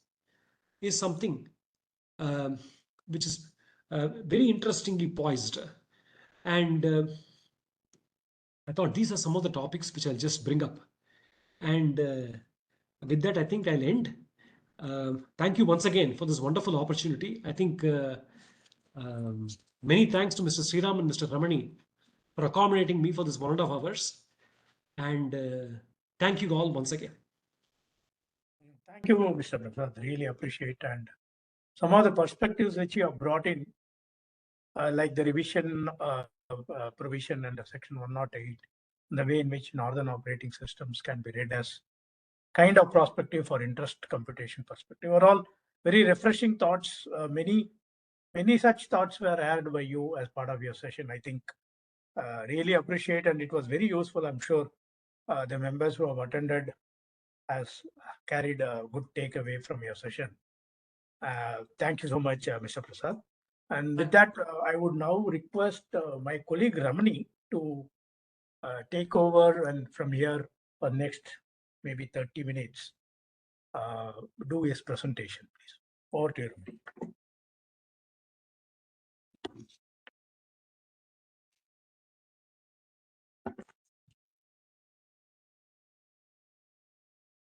Thank you, Sriram sir. Thank you, Prasad sir. I think a couple of points that you had very clearly mentioned about JK Synthetic and all regarding the interest provisions, etc., were very helpful and very thought-provoking for us as well.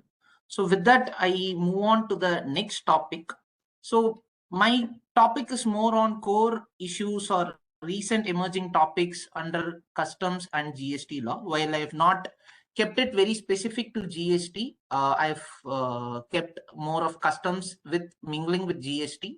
I would want to cover some 4 or 5 judicial precedents which have come up very recently, which I believe that there are few legal principles that we could borrow or we could use in our handling our assessments, audits, etc., or way we interpret certain provisions of GST law as well.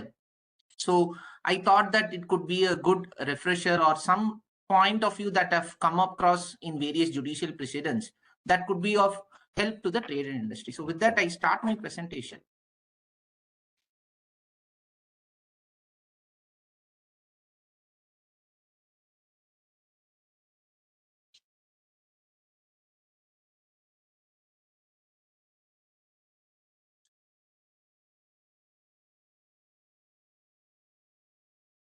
Just a second.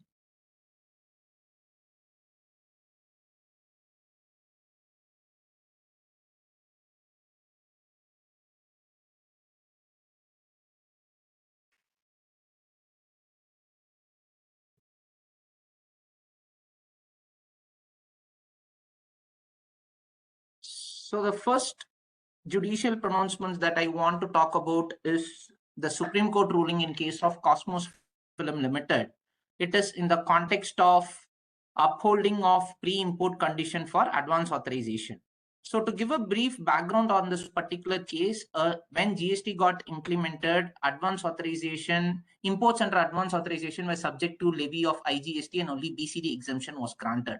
Subsequent to which trade had made representation to Ministry of Finance, and on 13th October 2017, exemption was given for IGST as well, subject to a condition that pre-import condition needs to be fulfilled. To go a bit of a backstep on this particular issue, under advance authorization, there are two methods in which you can follow. One, you can import the raw materials, use it for manufacture, and then export it, which is basically your, in essentially a pre-import condition which gets fulfilled. Another is you export the goods and thereafter you use it as a replenishment model to substitute the raw materials using advance authorization. Now, in this case, what had happened is while the government had initially exempted that IGST benefit from 13th October 2017, there was an issue that government had introduced a condition of pre-import condition to be fulfilled only for the purpose of IGST exemption, while such a condition was not available for the purpose of fulfilling BCD exemption. Because of which the trade was of the opinion that the erstwhile provisions similar to pre-GST era has been followed, and people started continuing to do the same practice of replenishment model while they were exporting, and they were also claiming IGST exemption on subsequent imports. Now, what really happened is this matter was taken up by DGGA at various locations, and the matter, the importers went to High Court, asking that why is there a differential condition with respect to IGST, and why is there a differential condition with respect to BCD? And the Gujarat High Court, in fact, held that yes, such a differential condition need not be followed. And one more interesting point to note is the law got amended in the month of January 2019 itself to tell that this pre-import condition need not be satisfied. And Gujarat High Court held that this pre-import condition is a retrospective amendment by itself. Aggrieved by this, the revenue went to Supreme Court, stating on the grounds that there is a specific way in which the exemptions are being conceived by the department, and it is for the particular period for which pre-import conditions were being made mandatory.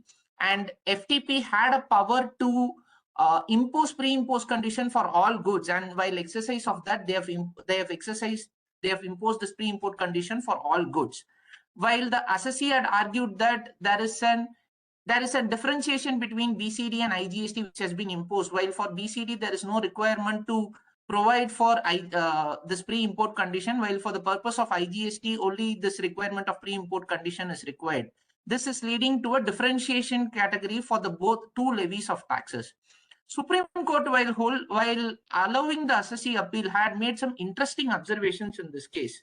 They had made that introduction of GST has made sea of changes. While BCD is a cost to the assessee generally, the IGST is a creditable tax by itself. While this was a general observation, the specific observation was that merely because a particular inconvenience is being made to the assessee, that cannot be a sole ground for you to come and challenge the provision before the court of law. And one more interesting point is the government is allowed to make some relaxations, or government is allowed to make some experimentation when they are implementing a new law, and it is not necessary that the government should follow the same law which was there earlier as well. Now, to my mind, this appears to be a very broad observation by the Honorable Supreme Court, And this could be used by the revenue in various instances at different points of time to the advantage they want. But the fact of the matter is that while the Supreme Court had made such observations, it would also be interesting to note that FTP had certain powers to impose pre-import conditions on all of these goods. They had imposed the condition, and it was a subject matter of a policy decision. And government did not really want to take a stand contrary to the policy decision it had made. And interestingly, Supreme Court also told that FTP does not have power to make a retrospective amendment by relying on its earlier judgment. Now, that is something that the government could have considered redoing or amending the particular law, because if a particular law does not have power to make a retrospective amendment, but that itself becomes a challenge in its own way. So there were a couple of things many things which went in government favor as well in this particular ruling. But however, the assessees were taken a beating, but at the end of it, Supreme Court told that input tax credit needs to be allowed and a mechanism needs to be developed, and how refunds are to be taken up subsequent to this ruling has to be seen by the jurisdictional commissioner. Now, interestingly, what happened is after this ruling, Customs Division came out with a circular explaining the mechanism how input tax credit could be claimed, and they came up with another totally a differential point with respect to documents that are prescribed for availment of credit. As you all may be aware that Rule 36 prescribes documents on which you can avail a credit, and one of the document they have mentioned is bill of entry or any other similar document used for assessment purposes. Now, there always used to be a question whether TR6 challan, the challan which we use to make payment of any supplementary taxes or any missed out taxes, etc., that could be a document that could be used for availment of credit. That was always a subject matter of dispute, and there are judicial precedents in the past to tell that when the substantive provision has been complied with, these procedural things should not be looked in a greater detail. However, despite all of these things, the government issued a circular to explicitly tell that TR6 challan is not a valid document mentioned in law for availment of credit.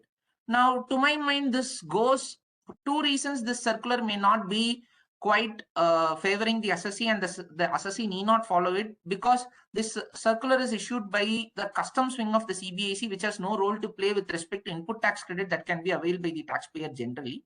Number two, it is always a settled provision of law that all oppressive circulars or circulars which are not circulars are not generally binding on the assessee, and they are only binding on the revenue authority. So it is always possible for the taxpayer to take a different view from what has been provided in the circular. So considering all of these things, while we could expect a spate of litigation on the topic whether TR6 challan is an eligible document for availment of credit or not, it is also likely that the few amendments that are being made in GST law could be allowed by the courts on the ground of experimentation as well. So the broad summary that I could see is that merely because a particular provision is being inconvenient to a particular group of people, that alone cannot be a sole ground for going and challenging this particular provision of law. That is the principle that comes out of this ruling. And whether TR6 challan is an eligible document for availment of credit or not, it itself is going to be a litigation in the upcoming days. And we'll have to wait and watch again, similar to the pre-GST era, how court rulings are likely to hold in favor of assessing on this topic. So this was the first point case law I wanted to cover. The second case law is slightly a dated one, but it has found its relevance very recently.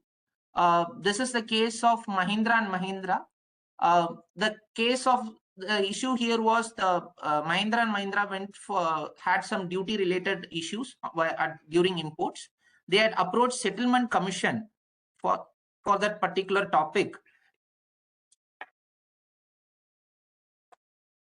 And what really happened is the Settlement Commission, while holding that they are liable for BCD, CVD and SAD, they are also held that they are also liable to pay interest and penalty on such delayed payments of CVD and SAD. Basis which Mahindra and Mahindra approached Bombay High Court. And Bombay High Court had made a very detailed observation in this particular case. Now, if we read the judgment by itself, it refers to various Supreme Court rulings and various past rulings of the Bombay High Court itself. And it goes on to tell that countervailing duty and special additional customs duty is levied under Customs Tariff Act 1975. There is no express provision under the Customs Tariff Act to levy interest on CVD and SAD, unlike the Customs Act, because Section 12 of Customs Act levies basic customs duty on all goods. Section 28 AB of Customs Act levies interest for delayed payment of customs duties. Unfortunately, Section 3 of Customs Tariff Act did not borrow the provisions with respect to interest on levy of interest for delayed payment of such CVD and SAD. While it had borrowed provisions relating to exemptions, etc., exemptions, refunds, etc., it did not borrow the provisions with respect to interest, penalties, etc. The court had also taken various judicial precedents of Supreme Court. Just my sir had also referred regarding the JK synthetic ruling. That ruling took a very predominant reference in this ruling as well. And the key essence which came out of this ruling was, unless and otherwise there is an explicit provision in law to levy interest on any such, for any delayed payment of taxes, interest cannot be levied. So to put it in other words, levy of interest is a substantial law by itself, and it is not an adjectival law or a procedural law, which could be inferred through various provisions. Now, after this, so the Bombay High Court had held that CVD, in case of delayed payments of CVD and SAD, the government does not have power to collect interest and penalty because of failure to borrow provisions from the Customs Act. Now, after this, the matter traveled to Supreme Court, and Supreme Court has dismissed this particular appeal filed by the Revenue. It is a single line order, which basically tells that they've dismissed the Revenue because they don't find any merits in this appeal. So the law which has been laid down now is that for in case of delayed in payments of interest on CVD and SAD on import of goods, government does not have power to levy interest and penalty. For any past cases where taxpayers have paid interest and penalty, they could possibly look at exploring refund opportunities pursuant to this ruling. Interestingly, what happens is, similar to CVD and SAD, IGST is also enshrined in Section 3 of Customs Tariff Act, Section 3.7 and 3.9 of Customs Tariff Act, which basically deals with IGST and compensation cess. Now, if we read 3.12 of Customs Tariff Act today, it does not have powers to levy interest or penalty on delayed payment of IGST and compensation cess in case of import of goods. Now, we were actually expecting an amendment in the Budget Finance Act 2023 itself to overcome this amendment. But interestingly, what I saw is the IGST Amendment Act 2023, which has been passed 1 month earlier, has made a provision in IGST Act Section 5 to tell that so Section 5 prescribes that IGST on import of goods shall be levied as per Customs Tariff Act 1975. They have made an amendment in Section 5 to tell that on recommendation of GST Council, on notified goods, IGST on import of goods would be levied as an interstate supply under IGST Act itself, and not as an IGST under Customs Tariff Act.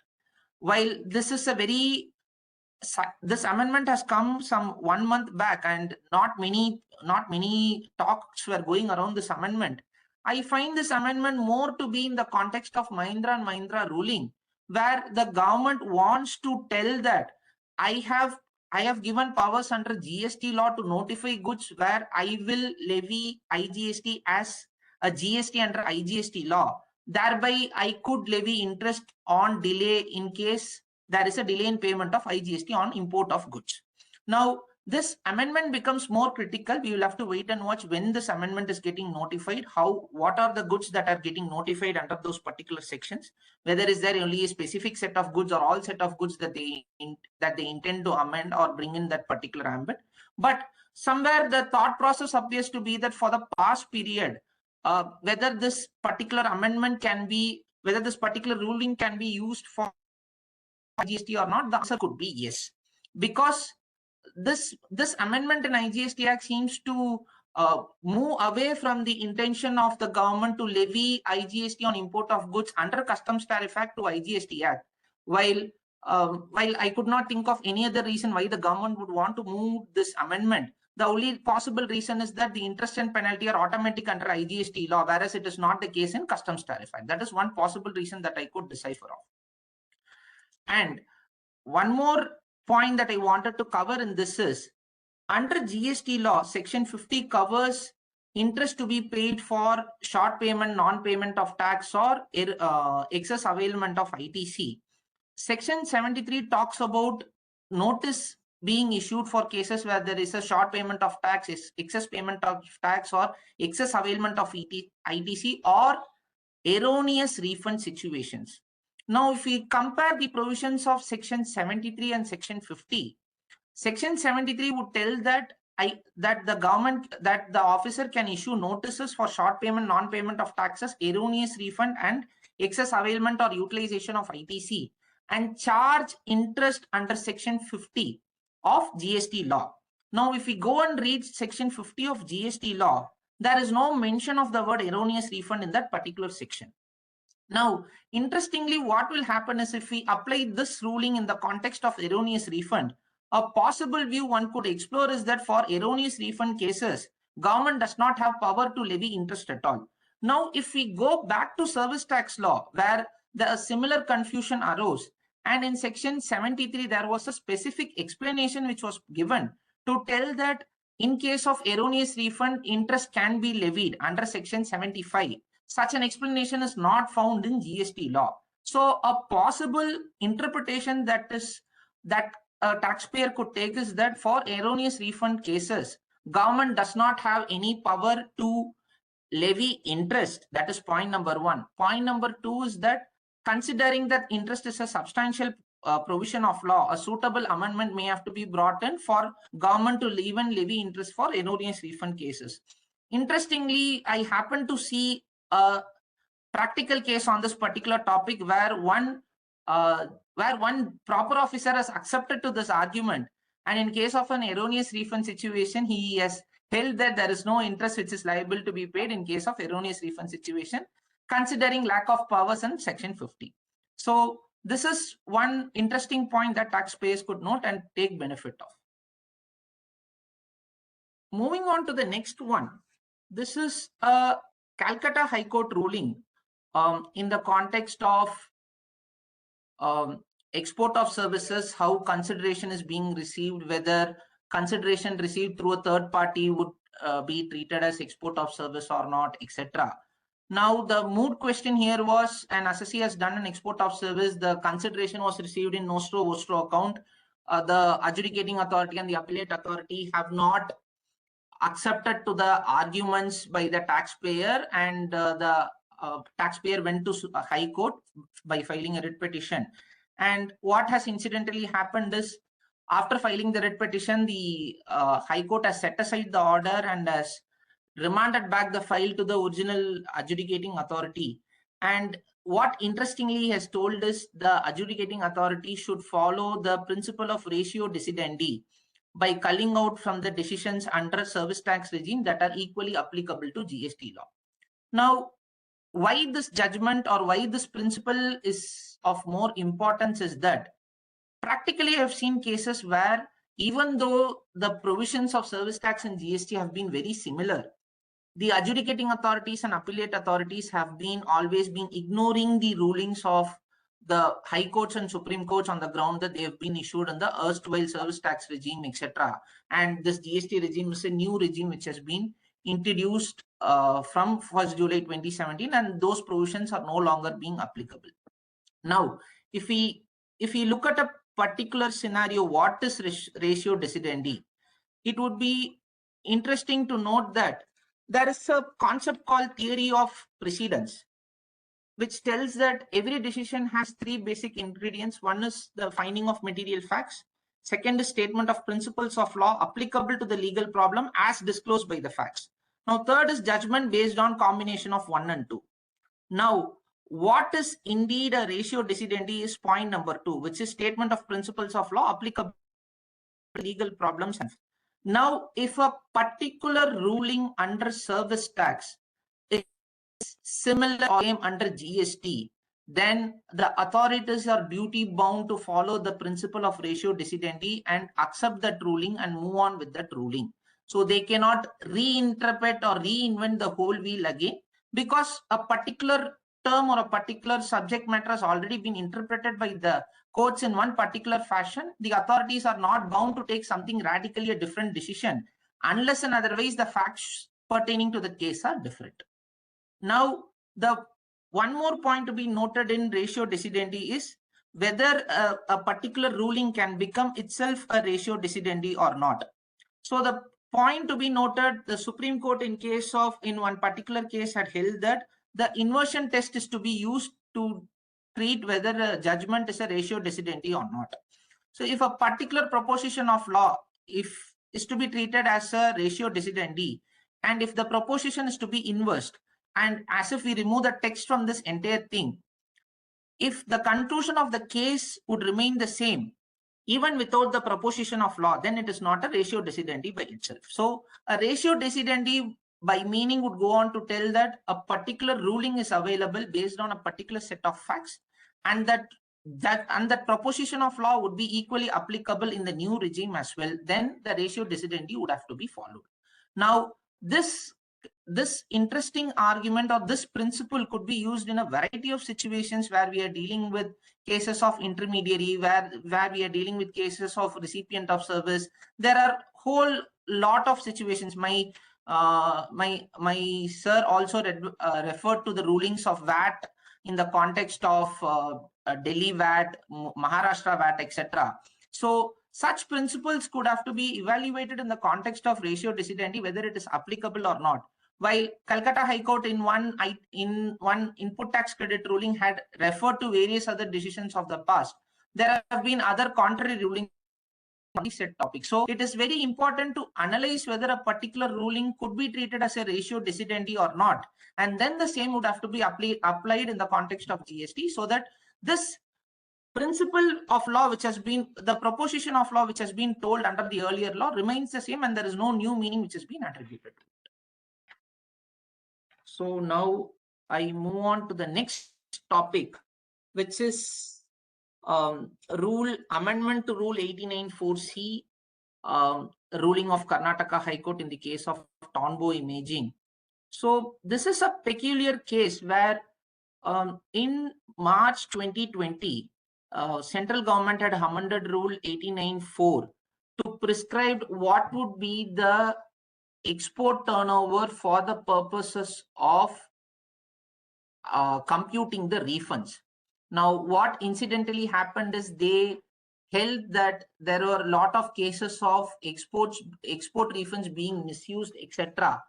And they had written in that council document that they have some stats, but no stats were being provided in that council agenda document. They were telling that excess export refunds were claimed on inflationary values, and to curb that particular measure, what the government did is they had amended the Rule 89(4)(c) to tell that for export of goods, it would be FOB value or 1.5 times of the like place or similar place goods sold in the domestic market, whichever is less, for the purpose of computing refunds. Now, this particular provision was challenged before court on the ground that this is creating an artificial differentiation between two classes of people, one with respect to export of goods without payment of tax, another export of goods with payment of tax.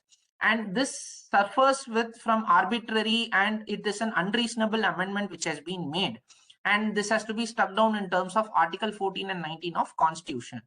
The High Court had gone through elaborate provisions of the GST law which prescribed mannerism and which prescribes for refund, and it went on to tell that there has to be a reason why a differentiation is being made for two classes of people. So the court held that Article 14 doesn't prohibits class adjudication, and if at all it is being done, class legislation. However, there has to be a reasonable classification can be followed if the following two conditions are being fulfilled. There has to be an intelligible differentia which has to be made there for to distinguish people from one category from other category. For if you are differentiating two exporters who's opting for one with payment of tax and without payment of tax, there has to be an intelligible differentia, a reason for that, and such differentia should be based on a particular logic. Now, both these things are missing in this particular amendment, because what really happens is the amendment did not touch the denominator in the first place. It only touched the numerator, telling that, or it did not touch the FOB value of goods itself. It only told that for the purposes of refund, I will take the least of the value of between FOB value or 1.5 times of the domestic turnover. That could be various situations where a similar goods or like goods could not be sold in the domestic market itself, or the domestic turnover itself could be nil, or this 1.5 times could be a very low value, thereby resulting in accumulation to the exporter. So there could be various situations which the taxpayer could be forced to deal with. And unfortunately, despite having made an export, the exporter has to still suffer with accumulation of credit, which is indirectly going and blocking his working capital. So the High Court went on to tell that this clearly suffers from arbitrariness, and this particular amendment cannot stand the test of law, and it was struck down by the Court of Law. Now, an interesting point that comes up generally is in case of ITS companies, while only inputs and input services are being allowed as refund for export without payment of tax, while with respect to export with payment of tax, capital goods credit can also be utilized and being claimed as a credit. One may have to really analyze and evaluate whether this particular ruling could help that particular situation as well, because that particular restriction of availing refunds only on inputs and input services and not for capital goods creates a distinction between two categories of taxpayer, and one can really evaluate whether this ruling is applicable to that particular situation or not. Now, I just want to complete my presentation with this last case law. This is the KBT Products case law. This is a Supreme Court split verdict in the context of legitimate expectation. What a taxpayer or what a particular assessee can have a legitimate expectation with respect to a particular public policy.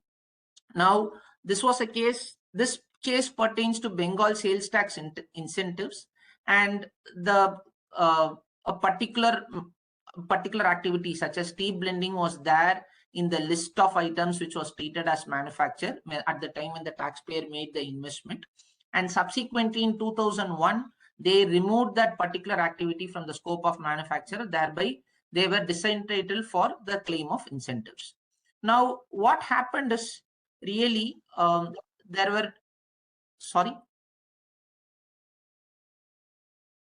So what happened really is that there were two arguments which were being placed. One is that this exemption was being a vested right which accrued to the assessee, and therefore they should be continuing with this exemption.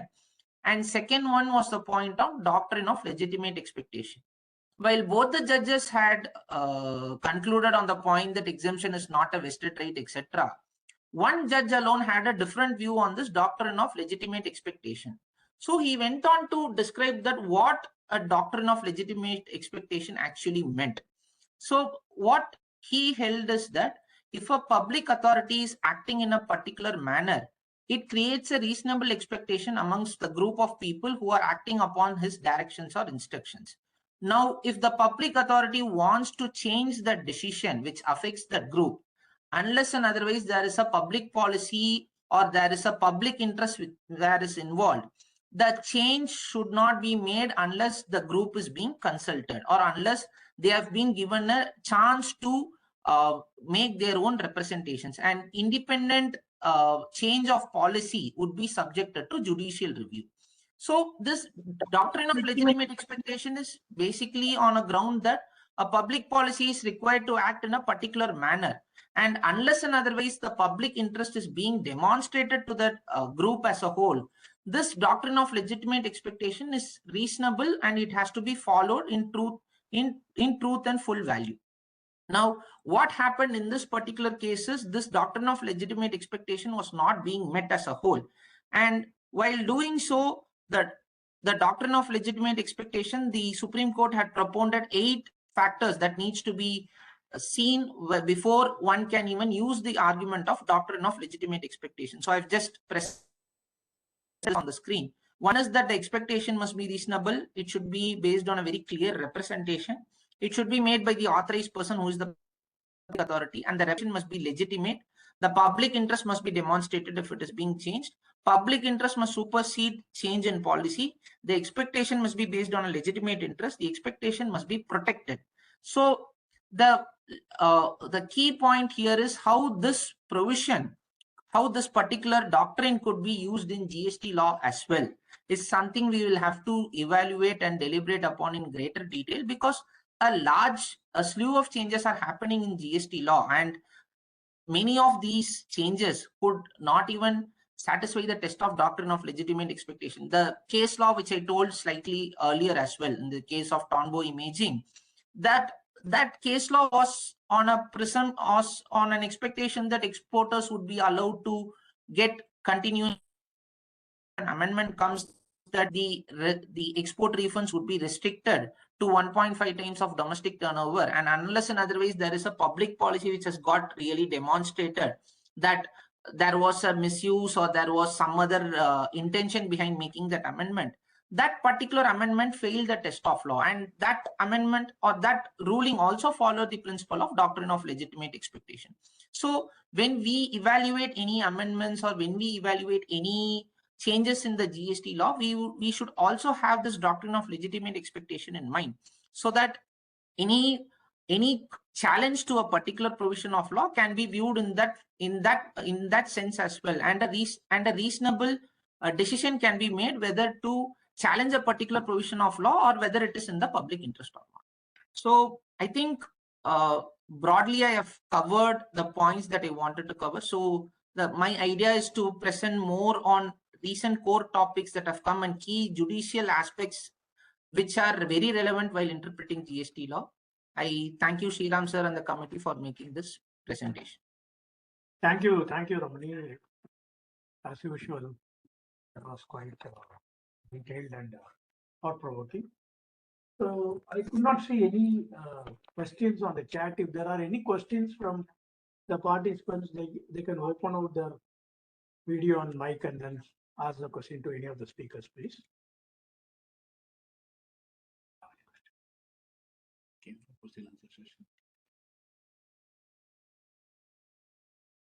Anybody has any question?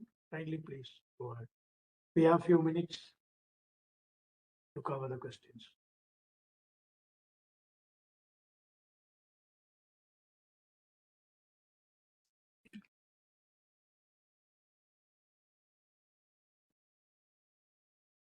So, Mr. Ramani, I could see that you have covered the latest amendments with these that all are benefited from that. Can you also throw some light on the 50th GST Council decision on this determination of POS for sale to unregistered person, though it is not brought into force? Can you tell us something on that? Sir, to answer that question,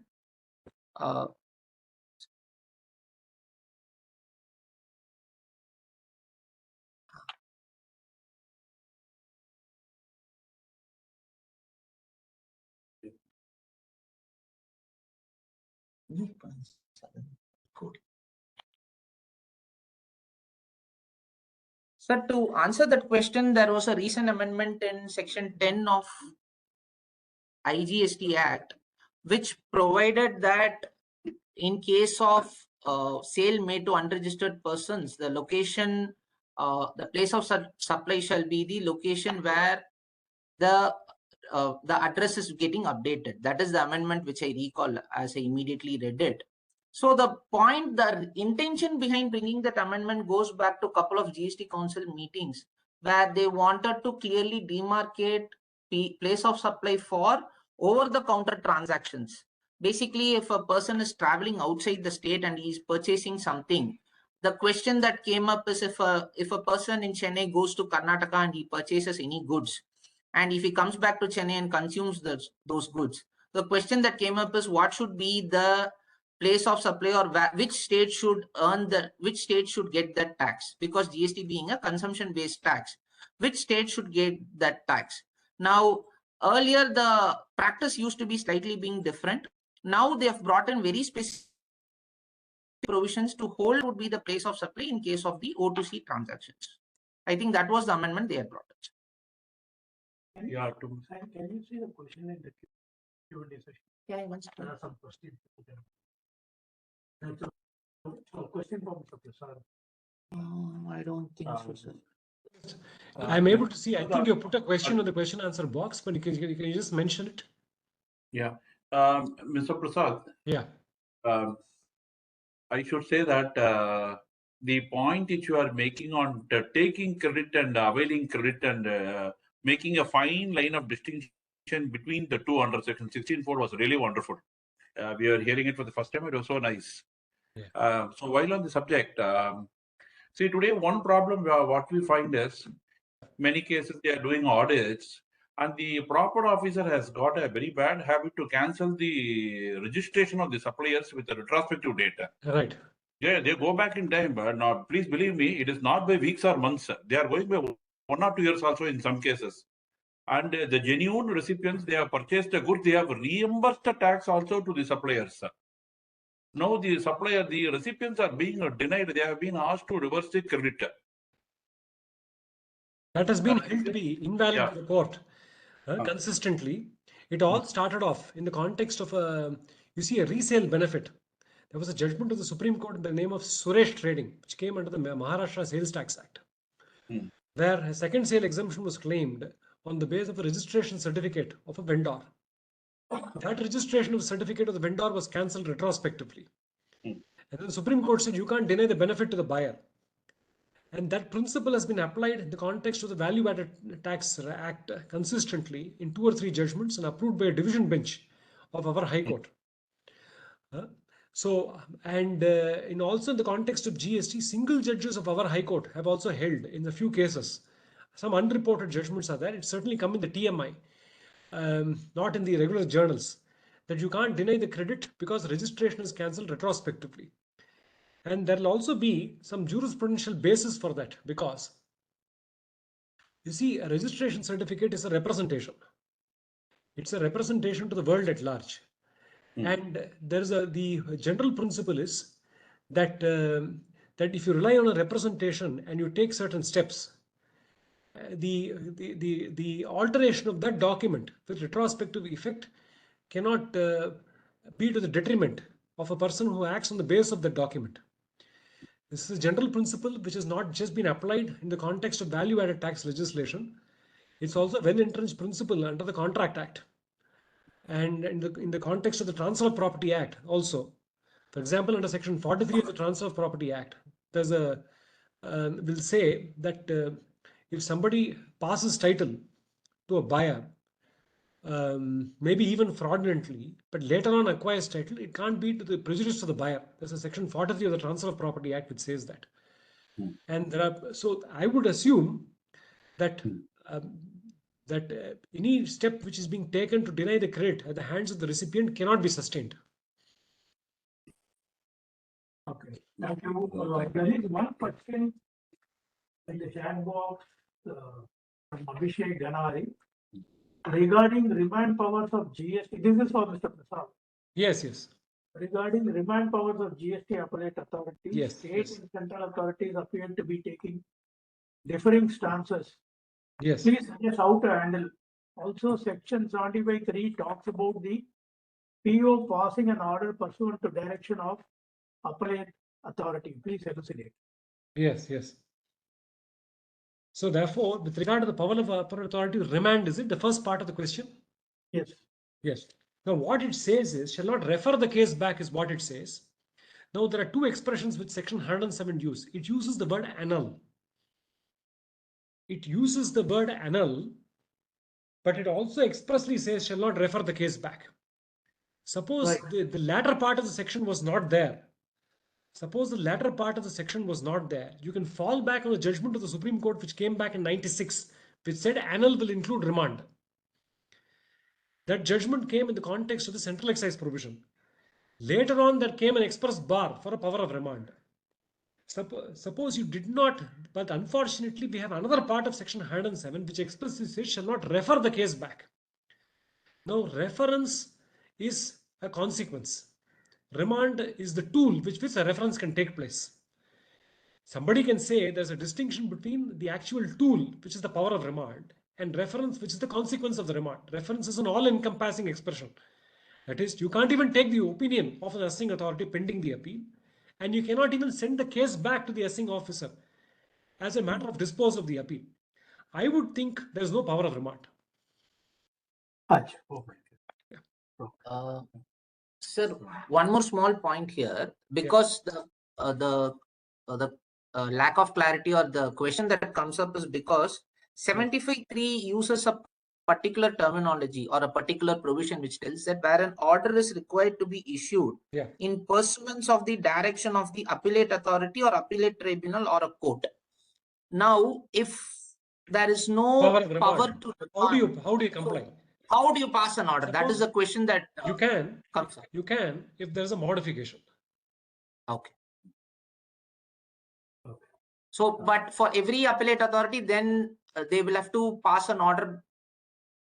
They will have to implement. Okay. No, we'll have to see it's as a matter of calculation of an interest. As a matter of calculation of an interest. For example, this also has a history. I think both under the excise regime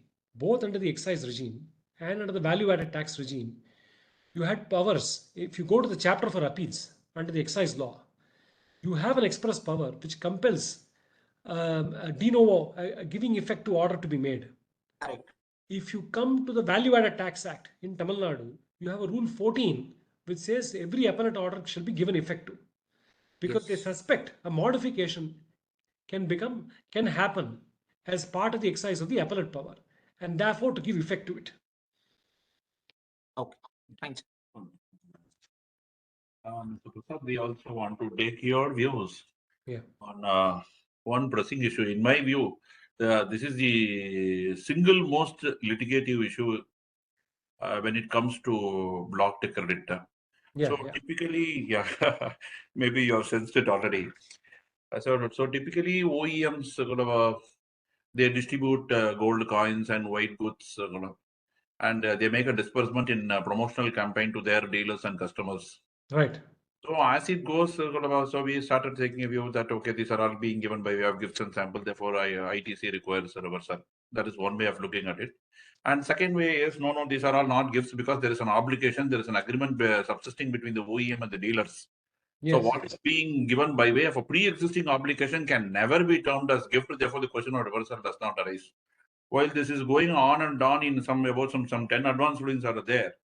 There is one advance ruling which has come, maybe in Orient Cement by Karnataka High Court, where they have said on the gifts which are being given by the OEM to the dealer, you can treat it as taxable supplies, and consequently, you can retain the credit on those gold coins and white goods.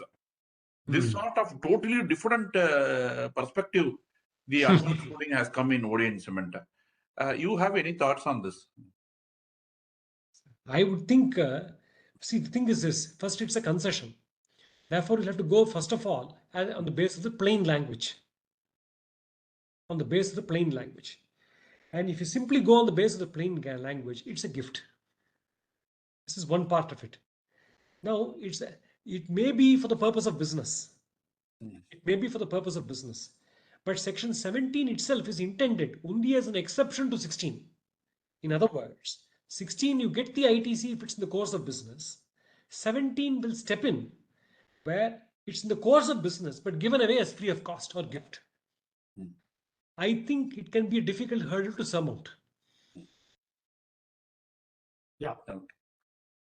So, I mean, I think we have kind of almost gone past 2.5 hours of session, and there are no further questions I could see in the chat box.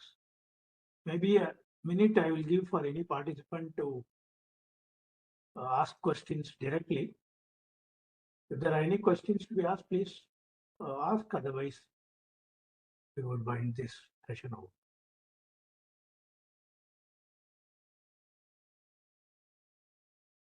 Yeah, I could not see any hands going up. So I think it's time for us to close the session. So on behalf of Southern India Chamber of Commerce, I wholeheartedly thank Ramani and all the participants for participating in this webinar. Hope the webinar was found to be useful, relevant, and timely. We are looking forward to host more such webinar in the coming months. Looking forward for a positive participation in the coming months as well. Thank you one and all for joining. Thank you so much. Thank you all. Thank you so much.